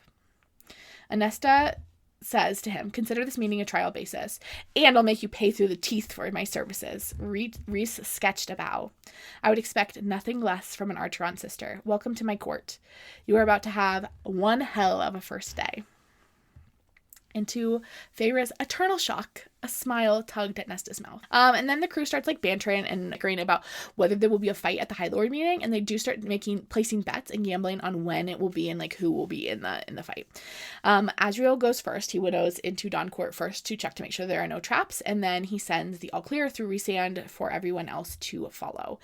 Rhys and Feyre are winnowing away. They're winnowing away, and Cassian says to Nesta, hello, Nesta. And Rhys seems to like slow down his winnowing so they can watch this unfold. Like they've started to winnow and Rhys is like, push pause on this, we gotta watch. Thank God. We're so nosy, obviously. Like it would be so rude if he just poofed away right when we were about to see a moment. Rhysand wants to watch. Rhysand is a nosy guy. He's a sneaky guy and he's a nosy guy. Those are two things we know about him. Nesta says to Cassian, so you're alive? And Cassian says, were you hoping otherwise? Moore tries to like grab him so they can win at the meeting, but Cassian dodges her. Cassian's not having this, Moore. Nesta blurts out, you didn't come to... But she stops herself. She doesn't let herself finish the sentence. And Cassian takes her hand, interlacing their fingers and reaching back for more without looking, just being like, he's only got eyes for Nesta Rowe. Cassian's eyes did not leave Nesta's, nor did hers leave his. There was no warmth, no tenderness on either of their faces, only that raging intensity, that blend of contempt and understanding and fire. Rhys began to winnow us away again. Just as the dark wind swept in, I heard Cassian say to Nesta, his voice low and rough, the next time, emissary, I will come say hello. They're giving us crumbs, and I'm eating them up. They arrive in Dawncourt, which is like so pretty. They keep looking around the palace being like, this place is so gorgeous. It's giving lover vibes from Taylor Swift, like pink fluffy clouds and oranges and just like gorgeous. Like it's gorgeous. They have big windows that overlook this like rolling countryside. It's like so cute. Helion, Callus and Thessian are already there. Helion being from Daycourt, Callus being from Wintercourt, and Thessian being from Dawncourt. And Rhysand reminds his whole team to put their shields up. And Feyre says to Rhys down the bond, this like little reminder, because he needs it. I see you, Rhys, and there is not one part of you that I do not love with everything that I am. And then Rhysand sends a little reminder to Feyre. He says, you bow to no one. They head into the meeting room. Thessian has a few winged men around him. They have like feathered wings. They're related to Draken's seraphim. The man on his left is his captain and his lover, although there is no mating bond yet. But Rhysand thinks that Thessian has like refused to like even look for a mating bond, deal with a mating bond situation, because he had acknowledged it while Amarantha ruled. It would have been like really ugly for both of them. Instead of a table, there's a reflecting pool in the middle of the meeting room with fish in it. Feyre loves it. Feyre's obsessed with the little pool in the middle of the room. And Rhysand says, I'll make a note of it for your birthday. Okay, perfect. And then Feyre remembers like all the High Lords from her time under the mountain. But she's like introduced them anyway. She doesn't bow for any of them, obviously, because she's a high lady. So she doesn't need to bow for them. Thessian is like nice. We get that introduction first. Callus is here and has a woman with him who is clearly like best friends with Moore. They like squeal and hug each other. We learn that his wife's name is Vivian and they recently got married. They are like around the same time that Rhys and Feyre would have gotten married, maybe a little before that. They got married immediately after Under the Mountain. Helion, on the other hand, is giving off spooky vibes. He's a little bit spooky. He is also known as Spellcleaver. He is known for his massive library that he has down in Daycourt. And he asks if Tamlin knows that Feyre is Rhysand's mate. He's like, does Tamlin know about that part? And Rhys says, if he comes, I suppose we will find out. I'm not sure. And Helion just laughs until he spots Nesta. And Helion is looking at Nesta and he says, who's your guest? And Feyre says, she's my sister and our emissary to the human lands. She will tell her story when the others are here. And Helion says, she is Fae. And Thessian says, who made her? Because obviously they first met Feyre when she was human, and so they know her sisters should also be human. And Feyre, they helped make into Fae. And so like it's unclear how Nesta is also Fae. And Nesta says, hi, Brynted. Feyre links arms with her sisters. They threw her into the cauldron, along with my other sister Elaine, after the High Priestess Ianthe and Tamlin sold out Prithian and my family to them. And Helion says, that is a heavy accusation to make, especially of your former lover. And Feyre says, it's not an accusation. We were all there. And now we're going to do something about it. And Vivian, about the fact that Feyre is High Lady, is like, excuse me, I would like to be High Lady of Wintercourt. Why am I not the High Lady? The others arrive late. Moore and Vivian had spent the time chit-chatting. They're like loving catching up. Vivian had been in like a similar situation as like Moore, Asriel, Cassian, and Imran during Under the Mountain, in which Callus had sent a warning to her to stay away and to protect his people. And so she had spent the 50 years in Daycourt doing what she could to protect them and staying hidden. And the day that Callus had returned home, he had winnowed right to her. She'd kissed him before he could speak a word, and then he'd knelt down and asked her to be his wife. And that night, the mating bond had snapped into place after they went to the temple and like got married. Oh, sweet, cute. We love that for them. Meanwhile, the whole time Helion is just staring at Nesta. He's like really intrigued by Nesta. Tarquin doesn't show up for another hour. He's quite late. And as soon as he walks in, Helion says to him, "Heard about the blood rubies? That is a story I want to be told." Tarquin just kind of ignores Night Court entirely and like tensely finds a seat. Baron arrives next with all of his sons, except Lucian, obviously, and his wife. And Feyre is thinking about that time under the mountain in which Lucian's mother had saved her life. All of Baron's sons have like terrible vibes, including Eris. Gross. There are no more open seats, so it seems like Tamlin isn't coming. I guess so. But like also, how precisely did we put out the seating arrangements? Like everyone has brought a different number of entourage. So like how precisely do we know? Because it seems like maybe Nesta took Tamlin's seat because she didn't RSVP and yet she's here. Like, I don't know why we're like, there's no more chairs, so obviously Tim Tam's not coming. They decide to start.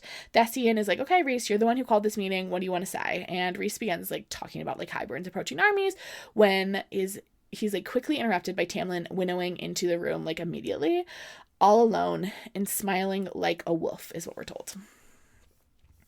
Feyre tries to like smooth out her face into a Nesta-like mask of cold caution, but she's struggling because Tamlin looks pissed. He looks very angry. And Thessian says to Tamlin, "We're not expecting you, Tamlin. Fetch the High Lord a chair." And Tamlin looks over at Feyre and is clearly like sizing her up, everything from like her wedding ring to her crown. And Tamlin is sat between Baron and Helion, and Feyre thinks this. The loathing in Tamlin's eyes practically simmered. No one, not even Amarantha, had ever looked at me with such hatred. No, Amarantha hadn't really known me. Her loathing had been superficial, driven from a personal history that poisoned everything. Tamlin knew me, and now hated every inch of what I was. He opened his mouth, and I braced myself. Tamlin says, "It would seem a congratulations are in order." And Thessian's like, "Okay, well, we can discuss the matter at hand later." And Tamlin's like, "Well, don't stop. Like, go back to whatever you're discussing before I arrived." And Rhys is like, "Well, I'm not in the business of discussing my plans with my enemy." And Tamlin's like, "No, you're just in the business of sleeping with them." Cassian, Mor, and Azriel immediately like kind of get prickly. They like get their porcupine spikes up because Tamlin's being rude. And Rhys just says, "Seems like a far less destructive alternative to war." And Tamlin says, "And yet here you are, having started it in the first place. If you hadn't stolen my bride away in the night, Rhysand, I would not have been forced to take such drastic measures to take her back." And Tamlin literally like has his claws out. He's like, his hands have formed into like beast mode. He's Wolverineing over in his chair. And Rhys is like, "Tamlin, why are you even here?" And Tamlin says, "I bartered my lands to get back the woman I love from a sadist who plays with minds as if they are toys. I meant to fight Hybern, to find a way around the bargain I made with the king when she was back. Only Rhysand and his cabal had turned her into one of them, and she delighted into ripping open my territory for Hybern to invade, all for a petty grudge, either her own or her master's." And Feyre's like, No. That's not what happened. You don't get to rewrite the narrative because you don't like what happened. You don't get to just spin this to your advantage." And Tamlin says, oh my gosh. Okay. We have to get to my least favorite part in this entire book. Tamlin says, "When you her, have you ever noticed that little noise she makes right before she finishes?" I remember the first time I read this. This line is like horrifying to me. I remember the first time I read this, I actually had to physically close the book. I like could not believe he said this. I had to close the book. I was in my home, closed my book, put it down. I had to leave my house. I had to go take a walk. I was so just like embarrassed for Feyre, for Tamlin, for everyone. Just like, it was too much. Like, I could not believe he said this. Could not believe he said this. Like I said, was a Tamlin lover for like far too long, was like a little bit of a Tamlin apologist. Like, I was a little mad that he took the sisters. Like, that really, I don't like when anyone messes with Nesta, but like, I again thought he was trying his best at the beginning of this book, and I was kind of, he was growing on me again. And then this, I was like, I can never forgive you for this. There's no coming back for this from me, because it is just like, it is so cruel. It is like clearly an attempt to diminish Feyre's power, to make her feel small in this place of like all of these men, these like powerful men are around her, and he just wants to remind her that like of like what they had together, of like the intimacy, but also like put it in this like public display in this way that feels like so cruel and manipulative, and it just like literally makes my skin crawl. And then Azriel says in response, "Be careful how you speak about my high lady," which obviously there's, I don't know, again, if you're on TikTok and you see the ACOTAR edits, but there's this like voice that gets used that's like so deep where it's like, "Be careful how you speak about my high lady." It's so like deep and gravelly. That was probably exactly it. That's enough for Tamlin to put two and two together. He sees the tattoo on Feyre's hand and realizes that she is indeed not just Rhysand's bride, but also his High Lady. Tamlin says, "It was not enough to sit at my side, was it? You once asked me if you'd be my High Lady, and when I said no, perhaps I underestimated you. Why serve in my court when you could rule in his?" And, like, obviously, we very much know that is not why Feyre wound up choosing Rhysand. Okay? Like, Rhys is, like, a substantially better guy on every front, on every field that you can measure it on. But also, like, what if she did? God forbid a woman want access to power. God forbid she have some ambition. This book, we've been talking about Aerys and how Aerys wants the throne to Autumn Court, and no one has been like, ew, how embarrassing. He's gonna have to literally murder people. All Feyre had to do was, like, marry a guy. So what if she did? Anyway, Tamlin just continues to be, like, a whiny baby about how Feyre took advantage of him, and how probably, like, Feyre and Rhys probably just want to be the king and queen of Prythian. Like, Feyre has, like, proved that she's ambitious, and, like, that's dangerous, like, and he's like, and you saw how easily, like, Rhys served Amarantha without, like, even a second thought. Like, clearly these two just, like, want access to power. And Rhys just says to him, "Well played, Tamlin, you're learning." And Tamlin says, "After Under the Mountain, can you stomach working for Rhysand?" That's what he's saying to the rest of them. And Vivian says, "Well, we came to decide that for ourselves." And Rhys says, "I had no involvement in that, none." They're talking about this situation in the Winter Court in which a bunch of Winter Court children were killed, is in kind of like response to a small rebellion carried out by a few of the Winter Court. And Rhys is like, "I had no involvement in that." And Calla says, "You stood beside her throne while the order was given." And Rhysand says, "I tried to stop it." And Calla says, "Tell that to the parents of the 24 younglings she had butchered, that you tried." And Rhys says to him, "There is not one day that passes that I do not remember it. Not one day. And now I am fighting to make sure it never happens again." And Vivian says, "I was not present under the mountain, but I would hear, High Lord, how you tried to stop her." And Baron, and, like, Rhys doesn't have anything to, Rhys, like, pauses for a second. Baron says, "Finally speechless, Rhysand." And Feyre says, "I believe you, Rhys." And Baron says the woman who gave an innocent girl's name in her stead for Amarantha to butcher as well. And Rhys explains, like, what happened. Rhys explains that Amarantha wanted Callus dead for the Winter Court Rebellion, and Rhys had convinced her not to take it out on Callus, but to just, like, directly kill the rebels, and he had imagined that would be enough. Rhys had only found out that the children were murdered at the same time that Callus did. Tamlin's like, "Well, is there any proof of this, Rhys?" And Rhys is like, "No, but I swear it upon my mate's life." And then Callus turns to Tamlin and says, "Tamlin, why are you here?" Everyone is so confused, buddy. And Tamlin says, "I am here to help you fight against Hybern." And Cassian says, "Bullshit." And Thessian says, "You'll forgive us if we are doubtful and hesitant to share any plans."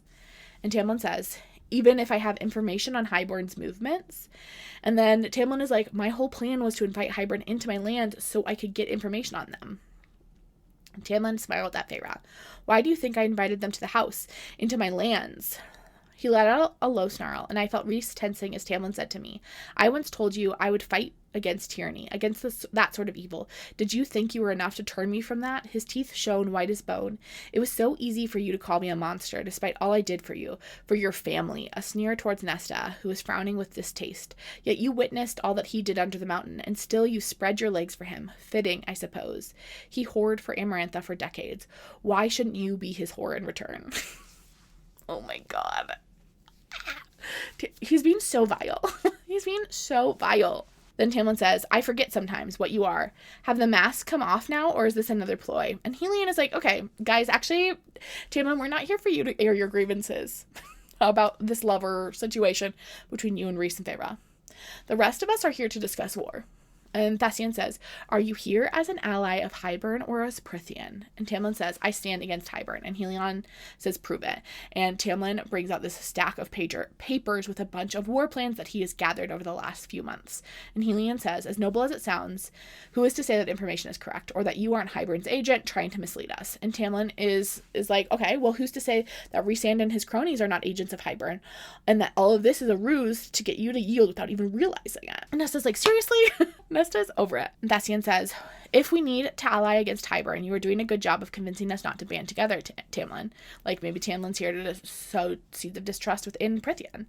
And Tamlin says, "I'm just reminding you that Rhys warmed Amarantha's bed for 50 years. I don't think he wouldn't sacrifice a few buildings and lesser fairies to lure you into an alliance, into thinking you had a common enemy. Why is it that only Night Court got word about the attack on Adriata, and we're the only ones to arrive in time to play savior? And Varian's like, well, actually, I was the one, because I sent word to them to let them know that we were under attack.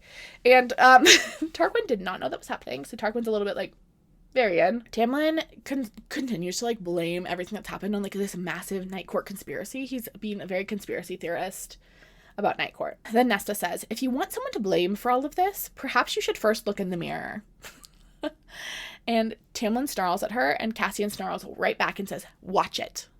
Don't snarl at his girly. Nesta might not admit that she's Cassian's girly yet, but, like, she is, obviously. And Tamlin then says, seem like other preferences run in the Archeron family, too. Feyre's trying to really get pissed off at Tamlin now. She's like, what do you want? An apology from me to crawl back into your bed and play nice little wife? Like, what do you want from me? And Tamlin says, why should I want spoiled goods returned to me? The moment you let him F you like a... And then his voice cuts off. He just, like, cannot speak anymore. The others who had been watching with disdain and amusement and boredom now turned to my mate, now possessed a shadow of fear in their eyes as they realized who and what exactly sat amongst them. Brethren, and yet not. Tamlin was a High Lord, as powerful as any of them, except for the one at my side. Rhys was as different from them as humans were to Fae. They forgot it sometimes, how deep that well of power went, what manner of power Rhys bore. But as Rhysand ripped away Tamlin's ability to speak, they remembered. Sometimes I get a little icked out when we talk too much about how Rhysand is, like, most powerful High Lord in all the land. It does give me a little bit of the ick, because he's a boy. You can only be the most powerful High Lord in all the land if you're a High Lady. In kind of response to this, Rhys says, if you want proof that we are not scheming with Highburn, consider the fact that it would be far less time-consuming to slice into your minds and make you do my bidding. Yet I am here. We are all here. Like, I am trying to do this the nice way, but I could do it the mean way. That's what I would do if I was actually working for Highburn, but I'm not. And then Tarquin says, you were the only ones that came to help, the only ones, and yet you asked for nothing in return. And Rhys says, isn't that what friends do? And Tarquin's like, fine, I rescind the blood rubies. I won't try to murder you guys. Let there be no debts between us. And then Cassian jokes, don't. Amryn might not return hers. She's grown quite attached. And then Rhys turns to Tamlin and he says, I believe you, that you will fight for Prithian. And then he gives Blondie his voice back, which is, like, very good of him. I, like, probably wouldn't have, but, like, whatever. And Rhys continues, war is upon us. I have no interest in wasting energy arguing amongst ourselves. And Baron is like, well, I'm not so sure about this, Rhys. And, like, Rhys is still, like, quite sus. Like, where the heck even is Lucian? I thought my son was supposed to be with you, but, like, I don't see him anywhere. And Feyre's like, well, he's guarding the city. We left him behind to guard the city. Which is, like, kind of true. In what sense is it true? He's not guarding the city. He's literally on the continent, but okay. And then Eris says, pity you didn't bring the other sister. I hear our little brother's mate is quite the beauty. Feyre prickles at this immediately. She does not love the implication that the Autumn Court boys know that Elaine is Lucian's mate. That is a very uncomfortable realization, because they're immediately then she becomes kind of ammunition that she can become like a bargaining chip for Lucian. A way to manipulate Lucian would be to hurt Elaine. Eris then makes a comment about how Mor is dressed really scantily. Like, she is still dressed real, Mor likes to dress scanty, and that's her business. Eris is rude about it, and Azriel jumps up and tackles him. Cassian tries to, like, step in to, like, pull Azriel back, but Azriel has put up a shield to, like, block them together so Cass can't get to him. Baron is trying to get past Cass's shields with his flames, but he can't.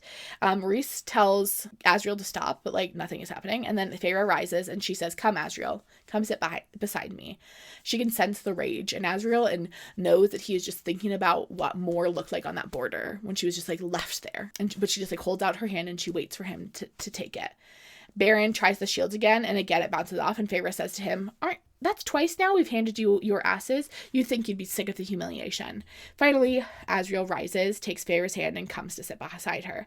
And Mor goes to say something to Azriel, and Cassian, like, puts a hand on her leg and like, tells her to stop. But, like, very clearly, Azriel is, like, still, I think, like, kind of shaken up in his own morality by the fact that he was so willing to ally with Eris, even though it hurt Mor so much. And so he just, like, could not stand by and allow Eris to say that sort of stuff to Mor again. Like, he has hurt Mor enough. The relationship between Mor and Azriel is confusing and complicated and weird. And I mostly like to ignore it, to be honest. It's just... And then Feyre says to them, they are my family. I don't care if we are allies in this war. If you insult my friend again, I will not stop him the next time. I will let Azriel slit Eris's throat. She doesn't say that last part, but that's what she meant. And then Eris apologizes to the Morrigan. And then Helion takes the papers from Tamlin. He makes a replica of it, so he has copies. And then they make plans they like talk about what they should do about the Faebane, because there are like huge stores of Faebane that Hybern has. Obviously, Faebane is like a huge issue because if they ingest it, they can't use their magic. And Thessian is like, well, speaking of that, I'm going to bring in my first guest, and it is this master tinkerer. And it's clearly like the girlie who helped to make Lucian's eyeball. Exciting. We learn her name is Nguyen, and she looks pretty similar to Amryn, which is interesting. And she is a solution for the Faebane because she's also a skilled alchemist, and she's created an antidote. Lucian and her are friends, and so Lucian had sent her some Faebane on the DL so she could find an antidote to it, and she was able to do so. And it's essentially this powder that they can ingest regularly that would make them immune from the Faebane. They're already in the process of producing it at scale so they can give it to all of their armies. And then Tarquin's like, okay, that's great for the like Faebane that's powdered, but what about the physical objects made of Faebane? They possess gauntlets at battle to smash through shields. And unfortunately, Nguyen has nothing to really help. Baron doesn't trust her, obviously, because like racism. He's like racist against her because her parents are immigrants. They're like, Baron is a bad guy. He's racist too. Okay. Eris is like, Dad, don't be dumb. I've seen Faebane in action. Like, it's bad. Like, we will, like, an antidote is necessary. Like, I'll take the antidote. And Rhys is like, if you don't want to take it, Baron, that's totally fine. We literally will not make you, but like Night Court will take the antidote. We would love to have the antidote. And Tamlin's like, I wish I had armies I could give the antidote to, but I don't anymore. He's like being the biggest like stink-a-butt, complaining about how Feyre has like disabled his forces and he doesn't have anyone left and no one wants to help him, and woe is me. He's like, my people are suffering. Those villages, he turns to Feyre and he says, those villages you wanted so badly to help rebuild, Feyre, they are nothing more than cinders now. And Feyre's like, I thought you said Hybern wouldn't touch the people. Like, this is kind of on you, my sweet, sweet blonde friend. And then Nesta is so sick of this whining. She says, okay, so you won't be taking the antidote then, Tamlin? Like, please stop. And then there's a suggestion that Baron's court accept refugees from Tamlin's court. And Baron's like, there's no room at the end. We're full. We're at capacity at Autumn Court. We can't help you. Sorry.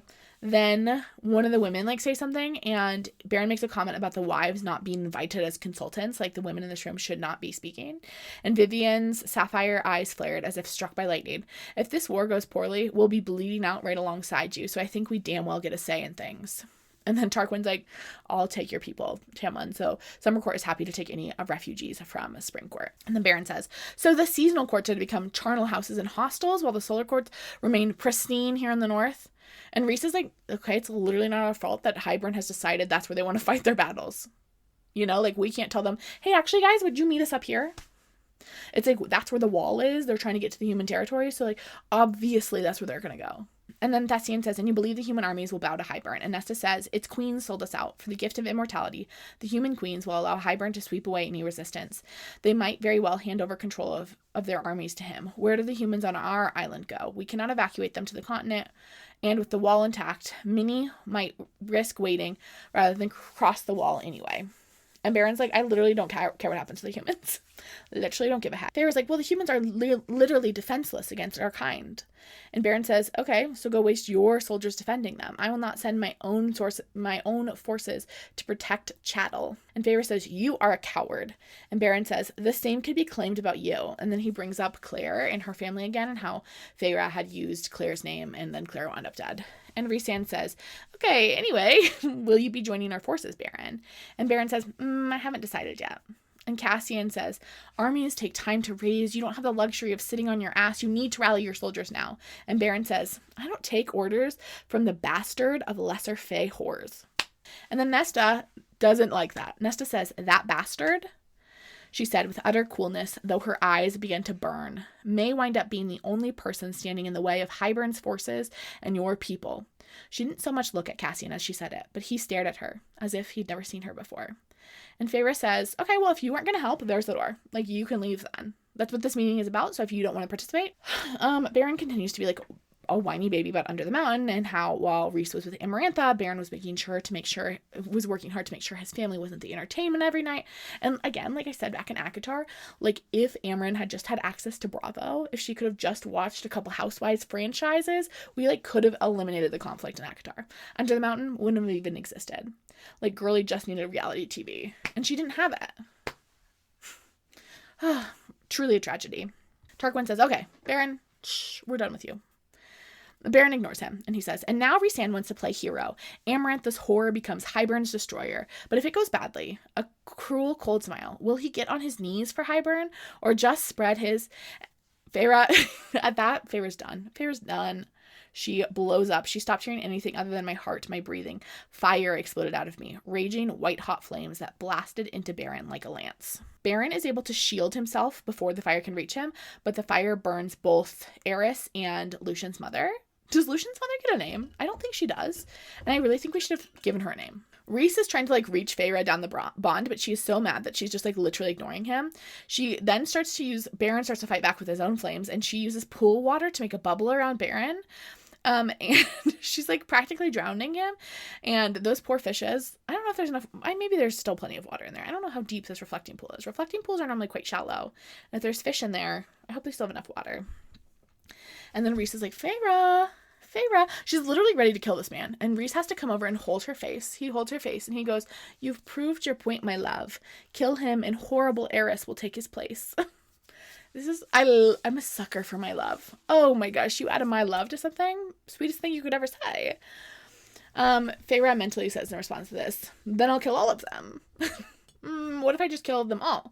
And Rhys says, as interesting an experiment that might be, it would only complicate the matter at hand. And into Feyre's mind, he whispers, I love you. The words of that hateful bastard don't mean anything. He is nothing of joy in his life. Nothing good. We do. I love you. And Feyre, that's enough to like calm Feyre down. She drops her magic. Then Beren's flames hit Rhysand's shields as he like goes to attack Feyre in response. Rhys is obviously not going to allow him to hurt his girlie. Who do you think you are? Anyway, that idea of keeping Feyre's magic on the DL is definitely not happening now. All the High Lords figured out almost immediately that Feyre has all the magic, that she got magic from all of them when she was made. Because obviously she just used Beren's fire magic against him, and also Tarquin's water magic. So she's got all the magics.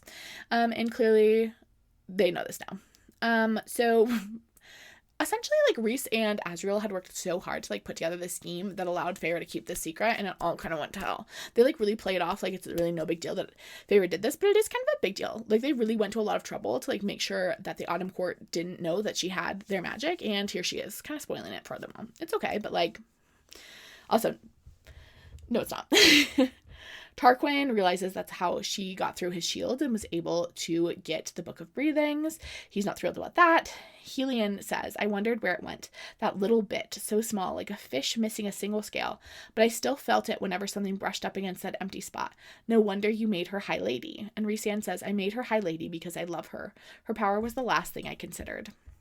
And then Helion says to Tamlin, did you know about her powers? And Tamlin's like, well, that's none of your business. And Beren is like, well, yeah, it is. That power belongs to us, so I think it was our business. And then Feyre apologizes to Lucian's mom about burning her, and Beren's like, don't talk to her, you human filth.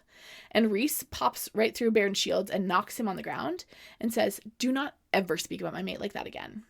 And then Beren says, this meeting is over. I hope Hybern butchers all of you. And then Nesta rises, and she says, this meeting is not over. Even Beren paused at her tone. Eris sizes up the space between my sister and his father. Obsessed with her, my queen Nesta. She goes, you are all that there is between Hybern and the end of everything that is good and decent. You fought against Hybern in the last war. Why do you refuse to do so now? And Eris gestures for his brothers to sit back down. Like, they're going to listen to Nesta. Nesta could eat up Autumn Court.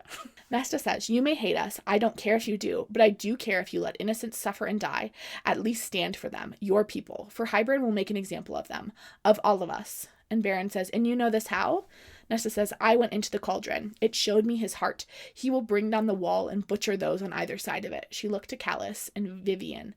I am so sorry for the loss of those children. The loss of one is abhorrent.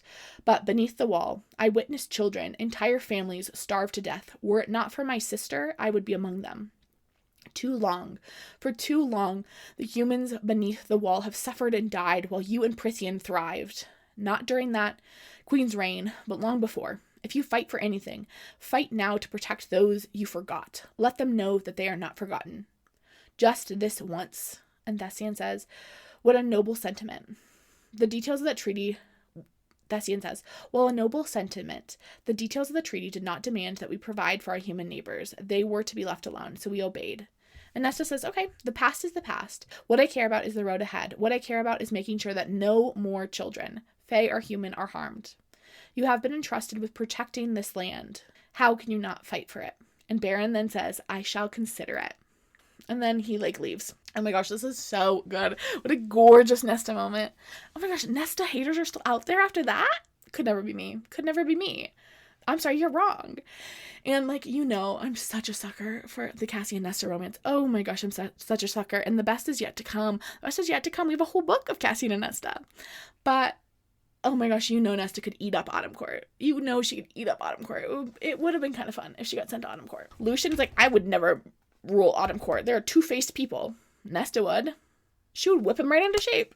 She would say, you're allowed to be mean, but you can't be cruel. You know what I mean? Because I think that's the thing with Nesta. Nesta is often mean, but I think very rarely is she actually calculatedly cruel. She's not trying to do evil. She's just a little prickly. The conversation shifts back to Feyre, and Callus is asking Feyre if she ever managed to master her ice magic, and Feyre is kind of in her own head feeling bad that she may have ruined their chances of an alliance with her lack of self-control, and Rhys is trying to talk her down and be it's not that big of a deal. It's probably better that they learned about your powers now than later, it'll be fine. And then Tarquin says to her, you saved us under the mountain. Losing a kernel of power seems like a worthy payment. And Helion says, it seems like more than just a kernel. She literally almost drowned Baron. So I think she has more than a little nug of power. I stood, looking Thessian in the eyes. Then Helion, Tarquin, Callus, exactly as Nesta had done. There is this energy between Nesta and Feyre in particular that we see where they look up to each other, where they are responding so closely to each other. They just so clearly, deeply care about each other and just are so bad at expressing it. But these girls love each other. Just as Nesta had done. I did not take your power. You gave it to me, along with the gift of my immortal life. I am grateful for both. But they are mine now, and I will do with them what I will. My friends had risen to their feet, now in rank behind me. Nesta at my left. Rhys stepped up to my right, but did not touch me. Let me stand on my own. Stare them all down. I said quietly but not weakly, I will use these powers, my powers, to smash Hybern to bits.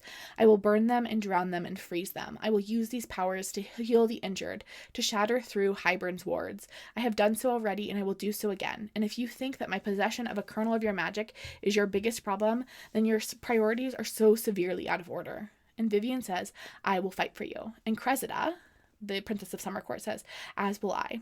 And then Tarquin and Callus rise with their girlies.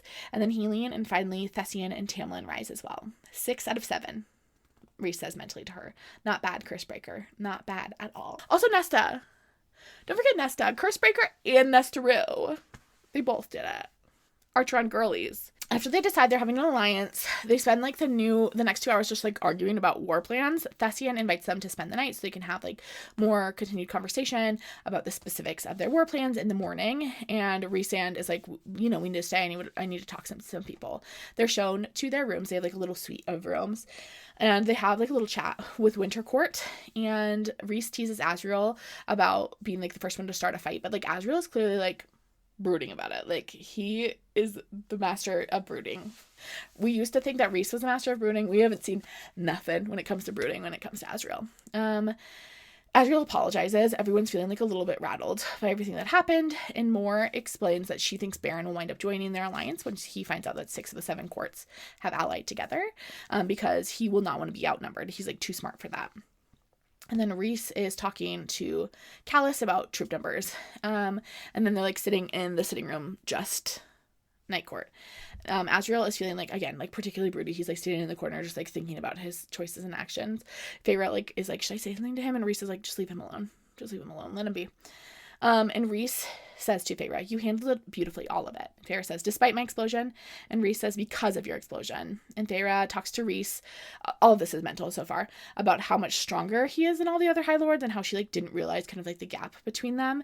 And he assures her that if Baron even thinks about coming for Elaine, he'll like take care of it. He'll kill Baron. Like, Baron's toast. And then Feyre asked, do you believe Tamlin is on our side? And Rhys says yes. And perhaps we did him a disservice by not even considering the possibility.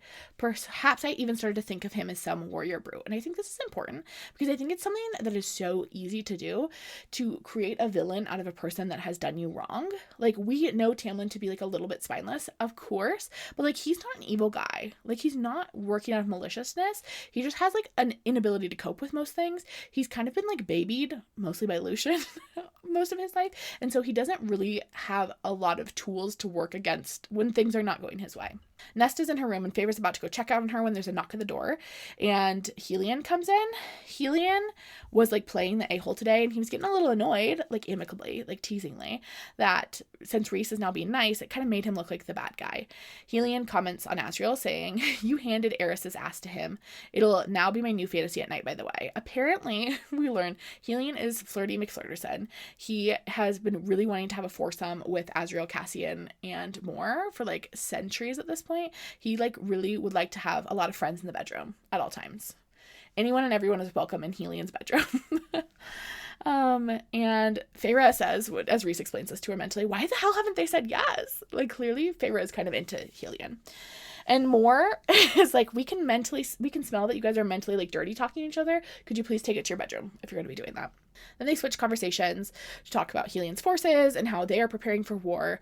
Helion's forces plan to kind of meet with the Night Court forces on the mountain range between their courts and then head down to Thessian's forces and then head to Summer Court. Like, they're going to kind of like proceed south down the continent because obviously they're needed mostly in the seasonal courts. That we learned that Hybern has like mostly taken over Spring Court almost entirely. And Helion seems to think this is kind of a point in their favor because Baron will quickly get on board because of it, because he remembers the consequences of the last war. And then we learn that the Lady of Autumn's court's two older sisters were indeed, Helion searched for the word, butchered, tormented, and then butchered during the war. And Feyre obviously thinks about her own sisters because she is the youngest of three. Like, she has two older sisters, and those screams and sobs as they were tossed into the cauldron, the like horror of watching your sisters go through something like that, and like the even greater horror of watching them die, which is what Autumn Court, the Lady of Autumn Court, has had to endure. And then Helion tells the whole story. The Lady of Autumn Court was sent to stay with her sisters. Her younger children packed off to other relatives to spread out the bloodline. He dragged a hand through his sable hair. Hybern attacked their estate. Her sisters brought her time to run, not because she was married to Baron, but because they loved each other fiercely. She tried to stay, but they convinced her to go, so she did. She ran and ran, but Hybern's beasts were still faster, stronger. They cornered her at a ravine, where she became trapped atop a ledge, the beasts snapping at her feet. And Helion was the one who had found her, and he talks about how her life has been like a hard one, that she was married off at 20. Like, she was like way too young. She was just like a tiny baby married off at 20 to Baron. Feyre doesn't for a second go, wait a second, I was married off at 20. She's like, oh, poor thing. Girl, you are 20. I think she's still 20. I think she turns 21 in the next book. And then Feyre's like, did you guys have an affair after you rescued her? And how long did it last? Hey, babe. Hey, Feyre, darling. You can't just ask that. It's rude. But Helion answers eventually, after being like, hey, that was rude. He explains that it was on and off for decades until Baron found out. And they say that the lady was all brightness and smiles before that. And after Baron was through with her, well, he saw what she is. And then Helion explains that like Baron abuses her, and Feyre's like, then why do you let that happen? And Baron is like, she chooses to stay. And with like the protocols and rules, like, it's not like he can just take her out of that court.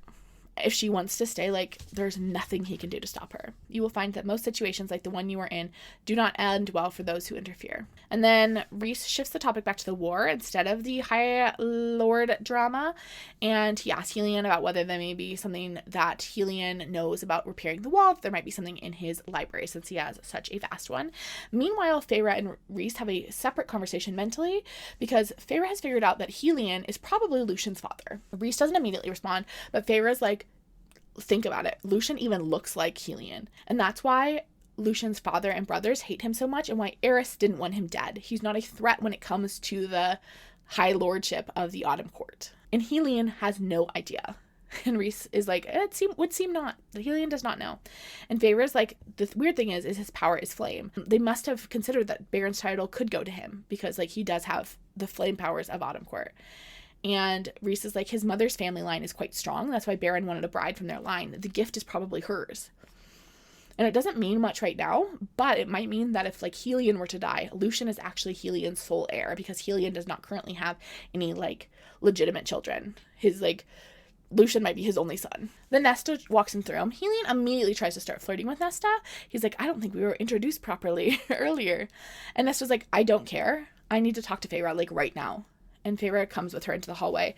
And Nesta's like, we need to leave right now. Something feels wrong. And Feyre's like, I think everything is fine. Like, if something was wrong, like Rhys or someone would be able to sense it. Like, I'm sure it's okay. And Nesta's like, I'm not like the others. Like, so I know different things. Like, my magic is different. There's something wrong and we need to leave now.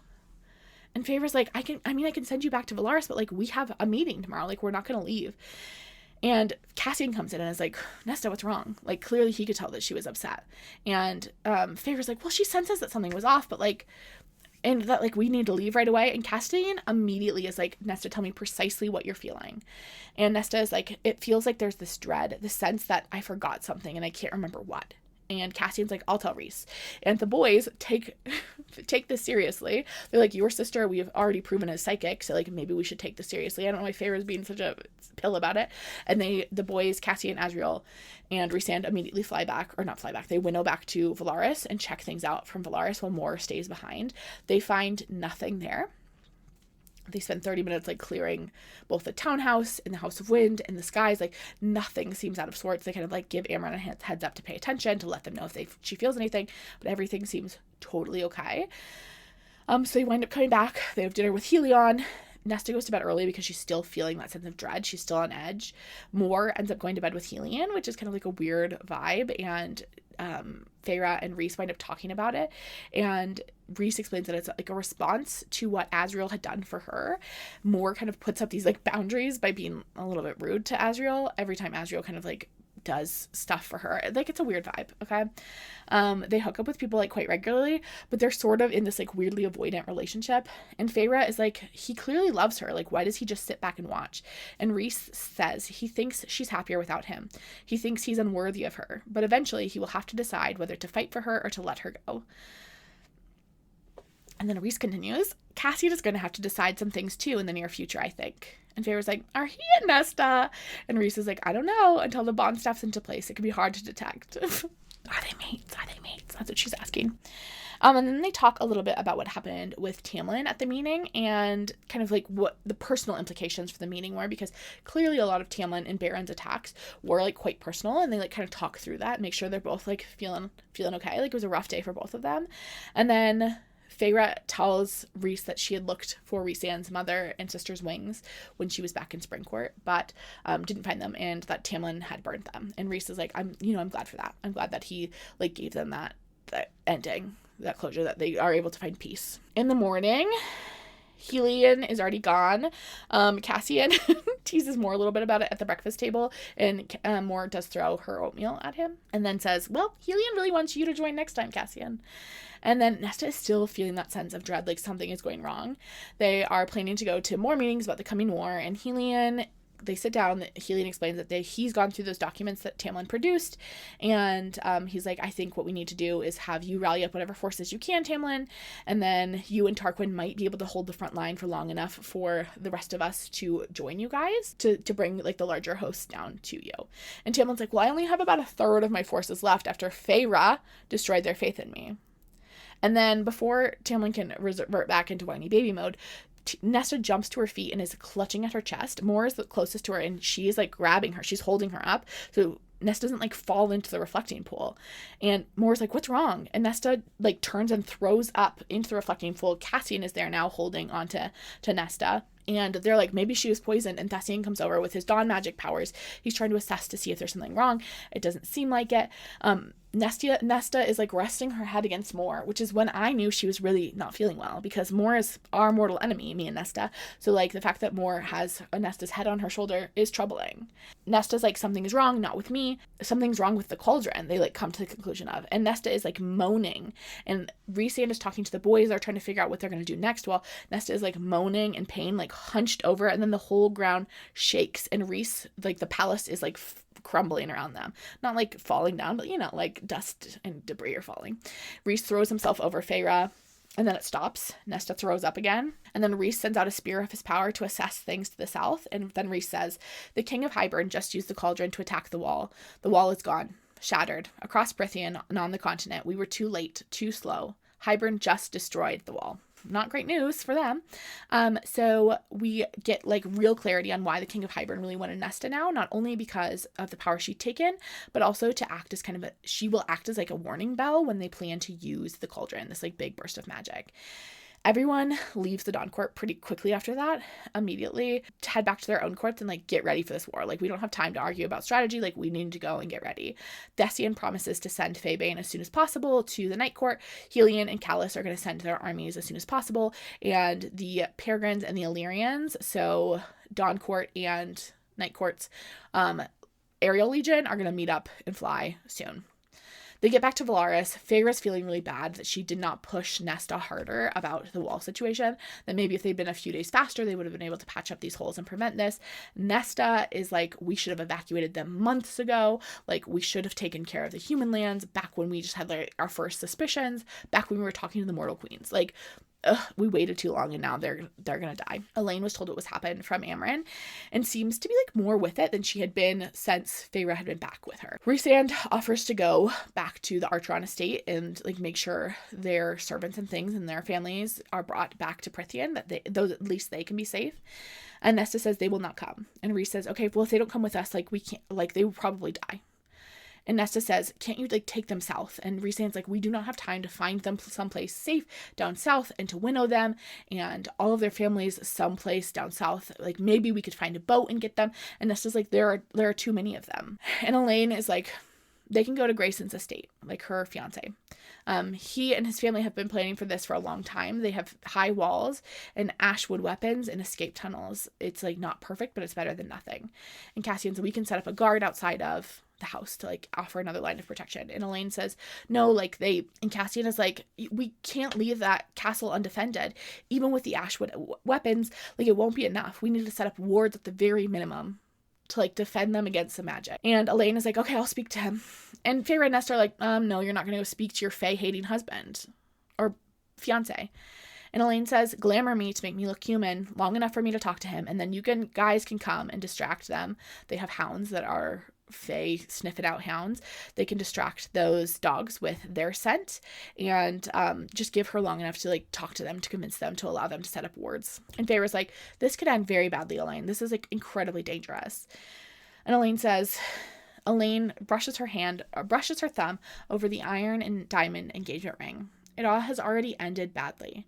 Now it is just a matter of deciding how we meet the consequences. So that's kind of that plan. They're going to take who they can from like their hometown and help them get like hidden away in Grayson's estate and kind of shore that up. Hopefully they will allow them to put some magic. And then Cassian turns to Rhys and says, with the wall down, we need you to make a few things clear to the Illyrians. I need you at the camp with me to give one of your pretty speeches before we go. So like Rhys and Cassian need to go talk to the Illyrians. And so they all plan to kind of like head down that way. In about an hour, they're going to like leave and go to their various places. As soon as that's decided, Nesta and Feyre kind of like descend on Elaine and they're like, are you sure? Nesta's like, I can go in your place, like I can talk to him. And Elaine says, he doesn't know you, talking about Feyre, and he hates you, talking to Nesta. That's rude. I don't like that vibe.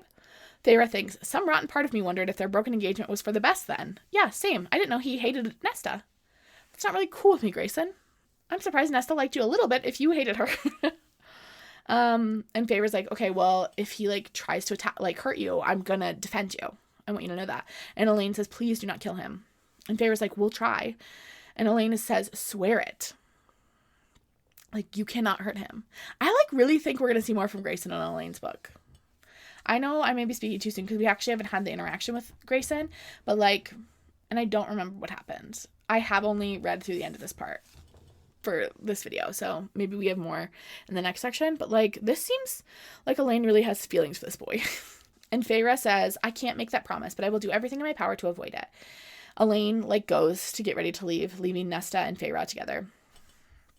And Feyre turns to Nesta and says, it wasn't your fault that the wall came down before we could stop it. And Nesta says, if I had just stayed to practice. Feyre's like, no, then you just would have been here in Valaris instead of with us, convincing those High Lords to be in their alliance. Like, we have not given Nesta any credit for that, but I do think Nesta was an important piece of getting the High Lords to ally with them.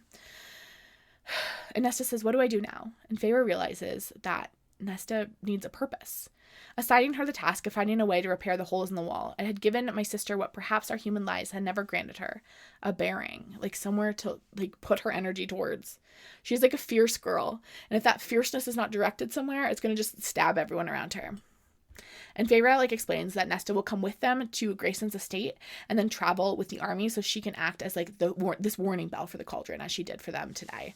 And then Cassian shows up and he's trying to tease them. He says, dresses aren't good for flying, ladies. And Nesta just stares at him. And Cassian says, no barking and biting today. And Nesta just says, I've never worn pants. And Cassian says, well, I have no doubt you'd start a riot if you did. And Nesta just like isn't responding. He's like, she's not responding to this bickering, like little pokes that Cassian likes to use like she normally does. And I think it's making Cassian a little bit worried. And I also think that she's not responding because she's still thinking about what Mor said to her when they returned from that battle in Adriata, that she is thinking about the fact that Mor sees her as this thing that will hurt Cassian. And I don't think she wants to hurt Cassian. I don't think her intention is to be something harmful to him. Something like toxic, something that will like injure him. And so she's just keeping her mouth shut. Nesta tries to like walk away and Cassian winds up like stepping in front of her. And then as she like tries to pull away again, he grabs her wrist and turns her toward him. And he says to her, if any of those human pricks make a move to hurt you, he breathed, and you kill them. Because Cassian's not coming with them, Cassian is going to talk to the Illyrians, obviously. Cassian pressed one of his knives into Nesta's hand. Ash can kill you now, he said, with lethal quiet, as she stared out at the blade. A scratch can make you queasy enough to be vulnerable. Remember where the exits are in every room, every fence, every courtyard. Mark them when you go in, and mark how many men are around you. Mark where Rhys and the others are. Do not forget that you are stronger and faster. Aim for the soft parts, he added, folding her fingers around the hilt. And if someone gets you in a hold, my sister said nothing as Cassian showed her the sensitive areas on a man. Not just the groin, but the inside of the foot, pinching the thigh, using her elbow like a weapon. When he finished, he stepped back, his hazel eyes churning with some emotion I couldn't place. I told you to come to training, Cassian said with a cocky grin, and strode off. I studied Nesta, the dagger, the quiet, her still face. Don't even start, she warned me, and headed for the stairs. This is like such a sweet moment. Because Cassian is gifting her with like a little self-defense because he's worried about her. He's like sending her into somewhere dangerous and he wants to give her a little protection. Amren again is staying behind to guard the city. So Feyre goes to like check in with her before they leave. And then Feyre is like, hey, Amren, are you familiar with the creature in the libraries? And Amren says its name is Bryaxis. And Feyre's like, I want to ask it for another bargain. I need you to examine the wards holding it down there and to explain things. I didn't bother to look pleasant or desperate or grateful. I didn't bother to wipe the cold, hard mask from my face as I added, you're coming with me right now. And they head to the library. They went out to the library and head down to the pits to find Bryaxis.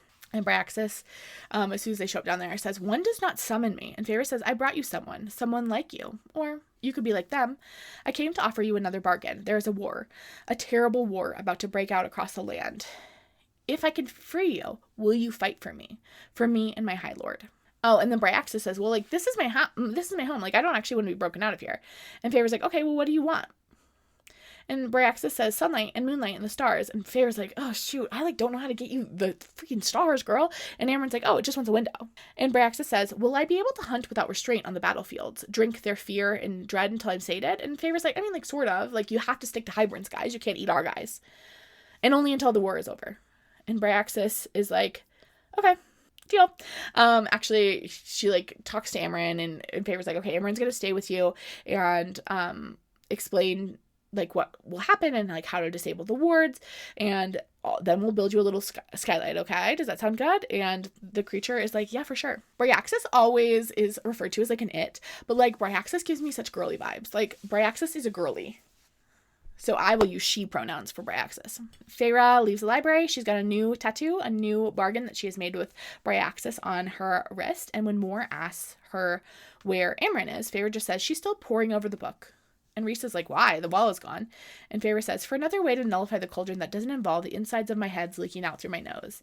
And Feyre's like not entirely sure where she decides to hide the real reasons from the others, but it's probably because Rhys's sneakiness is wearing off on her. And then Moore and Asriel winnow the rest of them away, leaving Feyre and Rhysand behind. They're the only two left in the house, and Feyre explains what she did. She tells her husband the truth of what is happening, and Rhysand then asks her about the bone carver. He's like, do you still like think you're gonna go try to get the Ouroboros mirror? And Feyre's like, no, like I'm not gonna risk it. Bryaxis is gonna have to be enough. And then Rhys says, I wonder if we'll see it again, meaning like the house and kind of everything that it represents, like their family and this life that they've created for themselves. And Feyre just says, we will. And then they winnow away. And then the war is starting. We're in the war now. This is where the book gets good. We still have not gotten to my favorite scene. My favorite scene is in this last part, and also there's many a good scene. My favorite line from probably the whole series is in this section. I will indeed cry in this section. I don't know if it'll be one video or two. We'll kind of have to see. It's like an in-between. I think there's like 30 chapters left, and normally I like to do about 20 chapters in a video, so it'll either be like a quite long video or 2 medium-length videos. We'll see. You'll know when I know. Regardless, it'll be fun. If you enjoyed this video, this was kind of a boring one. You know, we had to get from the good stuff. This is like the bridge, setting us up for the war. And there's some great Nesta moments in here, even though like most of it's a meeting. Well, kind of boring. Anyway, I hope you enjoyed it. I know I did. I will see you in the next video. Subscribe, obviously, if you haven't.